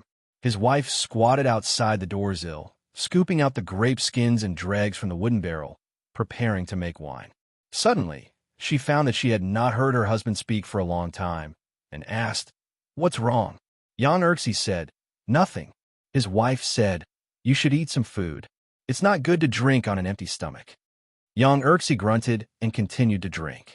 The more he drank, the quieter he became, but his eyes became brighter. Suddenly, he said to his wife, "I'm going on a long trip." His wife raised her head and asked in confusion, "What's wrong?" Something happened in the east. Young Erxie told her the contents of the imperial court's document and said, "I want to go and have a look." His wife was stunned for a while, and then she laughed, the grape juice in her hand flying everywhere, and mocked. "Something happened in the east. East of your pigsty or the grape trellis. You speak as if the Tang Empire is your home. Are you the emperor or the empress? You're just a farmer." Young Erxie said angrily, "I'm a painter, not a farmer." His wife did not take his words seriously, thinking that he was drunk. She lowered her head and continued to work, muttering, "Every time I drink, I like to talk nonsense." Young Erxie was silent for a moment, and then he said in a low voice, "I'm not drunk. It's written at the back of the imperial court's document that men who have military experience, as long as they are under 40 years old, will be conscripted." Only then did his wife realize that the man was not drunk. She took her hands out of the wooden barrel, wiped them on her clothes, and said nervously, "The imperial court's conscription order is issued to the eastern border. What does it have to do with us? We are close to Chong, and the eastern border is far away. I'm afraid the imperial court's document will take a few days to arrive. Maybe by then, the Yans and those damn barbarians will have already attacked. What's the use of it then? Even if the imperial court wants to conscript, they have to wait for the county government to organize it. Nothing has happened yet." Young Erxie said in a low voice, "But what's the use of going alone?" His wife said in a trembling voice, "But what's the use of you going alone?" Young Erxie said, "Even if the eastern border is invaded, the imperial court will definitely set up a wartime yamen there. When I get there, I will naturally go to them." The more his wife listened, the more uneasy she became. She screamed to the next room, "Father, come quickly." Young Erxie slammed the table, and the vegetables and leftover pig trotters all fell to the ground. He said angrily, "What are you shouting for? Why is your voice not so loud when I asked you to call me over for dinner?" The courtyard door was pushed open. A hunchbacked old man came in. Young Erxie stood up and said, "Father, have you eaten?" The old man looked at the mess on the ground, smacked his lips, and said, "No." Young Erxie said, "Then let your daughter-in-law chop the leg." His wife looked at her father-in-law with tears in her eyes. She thought to herself, I have always been short of your father's food. Last time, I didn't ask you to stew the pork leg. You can't be angry because of this.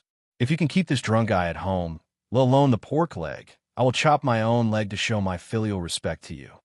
The old man did not speak for a long time. Young Erxie was a little nervous. You are so noisy, and there is only a wall between us. How can I not hear you? The old man said. Young Erxie was very strong and tall, but at this time, he honestly lowered his head, just like when he made a mistake when he was a child. He mumbled, I am a retired soldier from the border army. If I don't go now, what's the matter? Before he finished speaking, the old man glared at him and shouted sternly, What's so great about being a soldier? Your father. I was also a soldier. I even became a colonel. What are you showing off here? Hearing this, his wife stopped crying and looked expectantly at her father-in-law. The old man was silent again for a moment and suddenly said, If you want to go, then go. If I am not 60 now, but 40, I will go with you. Young Erxie took out a well-maintained boxwood bow from the compartment. Then he put the sharp and reflective pitchfork on his shoulder. His wife tied a heavy leg of cured pork to the other end of the pitchfork and asked, Do you want to tie a pot of wine? Wives in the Tang Empire usually had this kind of temperament. Seeing that they could not change it, they silently accepted it and then began to seriously take care of their men. Young Erxie said, We are going to war. Drinking is against military discipline. His wife put down the newly brewed wine, thinking that he was not a proper soldier. So what military discipline was there? At this time, the two children ran home. The younger brother was panting and his face was red. He wanted to say something, but he could not. The older sister looked at young Erxie and said angrily, Father, the public school is not finished painting, and the teacher is very unhappy. Do you want us to be unable to study and be like you? If it was a normal day, young Erxie would definitely lose his temper when he heard his daughter talk like this, and then carry the bucket of paint to the public school to finish the rest of the work. But today he just smiled. Tell the teacher that I will finish painting when I come back. Young Erxie looked at his father and said, Father, I am leaving. The old man nodded and said, Be careful on the road. Young Erxie kissed his wife on the cheek. It was a very loud kiss. The two children had probably seen this kind of scene many times. They were not surprised, but curious about something else. The son opened his eyes wide and asked, Father, where are you going? Young Erxie said, To the east. The daughter asked, Father, what are you going to do? Young Erxie said, To war. The daughter said excitedly, Father, you must win the war. Of course I will win. Young Erxie laughed, carried the bow and arrows, and carried the pitchfork and went out the door. I really like this chapter. When I was writing, I always felt a very clear child's voice asking me what I'm going to do, and a deep male voice saying, I'm going to war. This feeling is really good. I was a little happy writing, so I chatted a little. If you like this work, please come to Chidian. Come to vote for me. Your support is my greatest motivation. Chapter 733. Under the leadership of Prince Longqing, the cavalry of the Left King's palace and the allied forces of Yin, Song, and Qi broke through the Tang territory. In the beginning, there was no resistance. The northeast border military of the Tang Empire was destroyed. Although many of the Tang soldiers were still alive, they were struggling to survive under the pursuit of the Yin army. Even if they escaped back to the Tang territory, they would not be able to fight. The allied forces that invaded the Tang territory, especially the grassland cavalry from the wilderness, did whatever they wanted in the eastern territory of the Tang Empire. They burned, killed, looted, and committed all kinds of crimes. The grassland cavalry's arms were full of gold and silver. They looked excited and urged their horses to gallop back and forth on the official road. Longqing looked at the scene at the foot of the hill and frowned slightly. He said coldly, Consolidate the military discipline. Don't waste time in these remote places. We have to reach Chang, and as soon as possible. The subordinate took the order and left. But some generals had a different view. The undefeated reputation of the Tang Empire for 1,000 years had left an indelible fear in the hearts of these generals. Although the war was going well, they had never expected to break through Chang'an city including the grassland cavalry. They thought that they should retreat after plundering in the Tang territory to prevent the Tang's counterattack and revenge. The Tang Empire today is not the Tang Empire of the past. The siblings enchant and keep making mistakes. Of course, even if they did not make any mistakes, they would not persist, because heaven wants to destroy the Tang Empire. Long Qing said, "Now the Tang Empire is surrounded by enemies. We have no Tang army in front of us. Chang and is defenseless. This is the opportunity given by Hao Ian. If we don't seize it, we will be punished by heaven." A general said, "Even if we attack Chang, it will be meaningless. Everyone knows that Chang and cannot be broken through. What should we do then? There is no city that cannot be broken through in this world." Long Qing did not explain further. In today's world, only a few people, including him, knew the real plan of the West Hill Divine Palace. The Golden Palace's invasion of the South and the world's war against the Tang Empire were just a cover-up or a means to exhaust the Tang army. The West Hill Divine Palace wanted Chang and to be defenseless. Everything was for the Arei Pestle. The West Hill Divine Palace was confident that they could get the Arei Pestle. The soldiers and civilians of the Tang Empire all thought that Chang and city could not be breached, so they sent their troops to different places. The West Hill Divine Palace obtained the Arei Pestle and broke the god-stunning array. Chang and city was about to face a massacre. Long Qing gently lifted the reins and walked down the hill. The ears of wheat hung heavily in the farmland. The golden ocean danced in the autumn wind. The scenery was very beautiful. The farmhouses by the fields had already been set ablaze. The black smoke rising and the screams of the Tang could faintly be heard. Long Qing recalled the day he left Chang, and after failing to enter the second floor of the academy many years ago. That day, he saw the beautiful rural scenery of the Tang Empire, the farmhouses painted in various colors, and the peaceful and happy lives of the Tang people. At that time, he vowed that one day he would return to the Tang Empire and burn everything.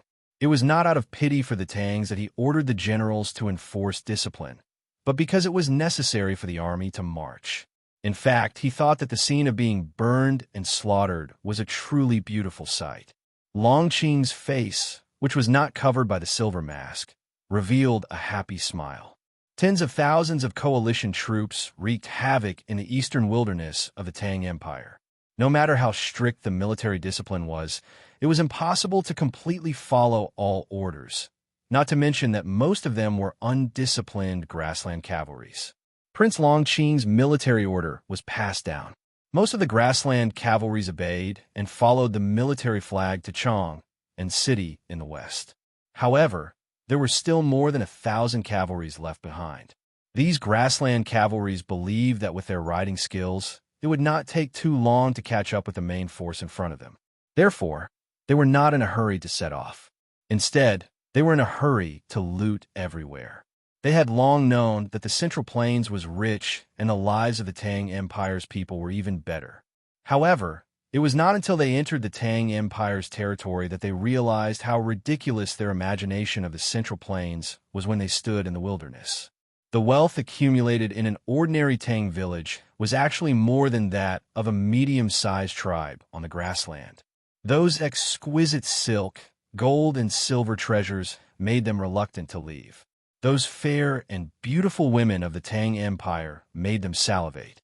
Therefore, many of them decided to loot again before the war. Dozens of grassland cavalries from the left king's palace waved the machetes in their hands and rushed into a small village in the call with sharp whistles and laughter. This small village was far away from the official road and luckily avoided the main force of the coalition troops. The nearby refugees also took the small road to hide here. Now there were more than 100 people in the village. Most of these refugees were old, weak women, and children. As for the men and their families, they had all died in the battle with the grassland cavalries when their village was destroyed. The grassland cavalries gathered all the people and began to search the houses for valuables. However, this village was a bit remote and relatively poor, so they did not gain much. The grassland cavalries were very dissatisfied and angrily scolded something. The old, weak, women and children who were gathered in the middle of the village did not understand what these barbarians were scolding. They all lowered their heads in silence. Only an old woman held a little girl in her arms and stared at the grassland cavalries. The little girl was still young and did not know exactly what had happened, but she knew that her home was burned down by the bad guys in the tattered leather clothes.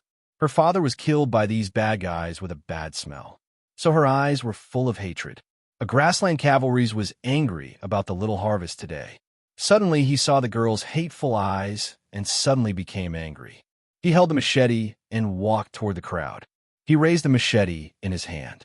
Several old people in the crowd stood up and scolded angrily, trying to stop him.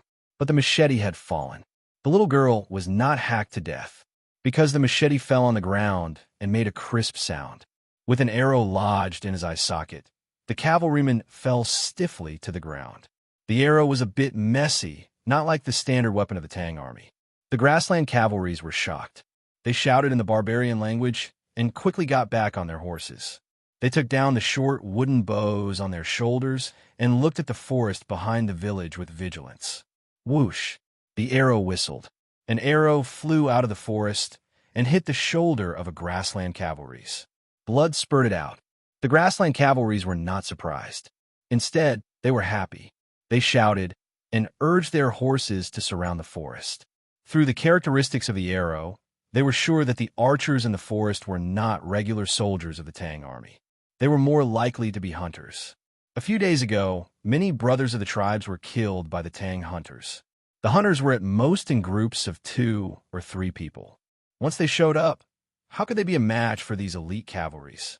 Young Erxie hid behind a tree, holding the boxwood bough in his hand tightly. His shoulder was against the trunk, and his right foot was gently stepping on the ground. He looked a little nervous. Compared with the time when he left home, he was much thinner and darker. His face was messy and full of beard. There were several bloody cuts on his dry lips. He looked very embarrassed. The sound of hooves gradually came. The grassland cavalries came to surround the forest.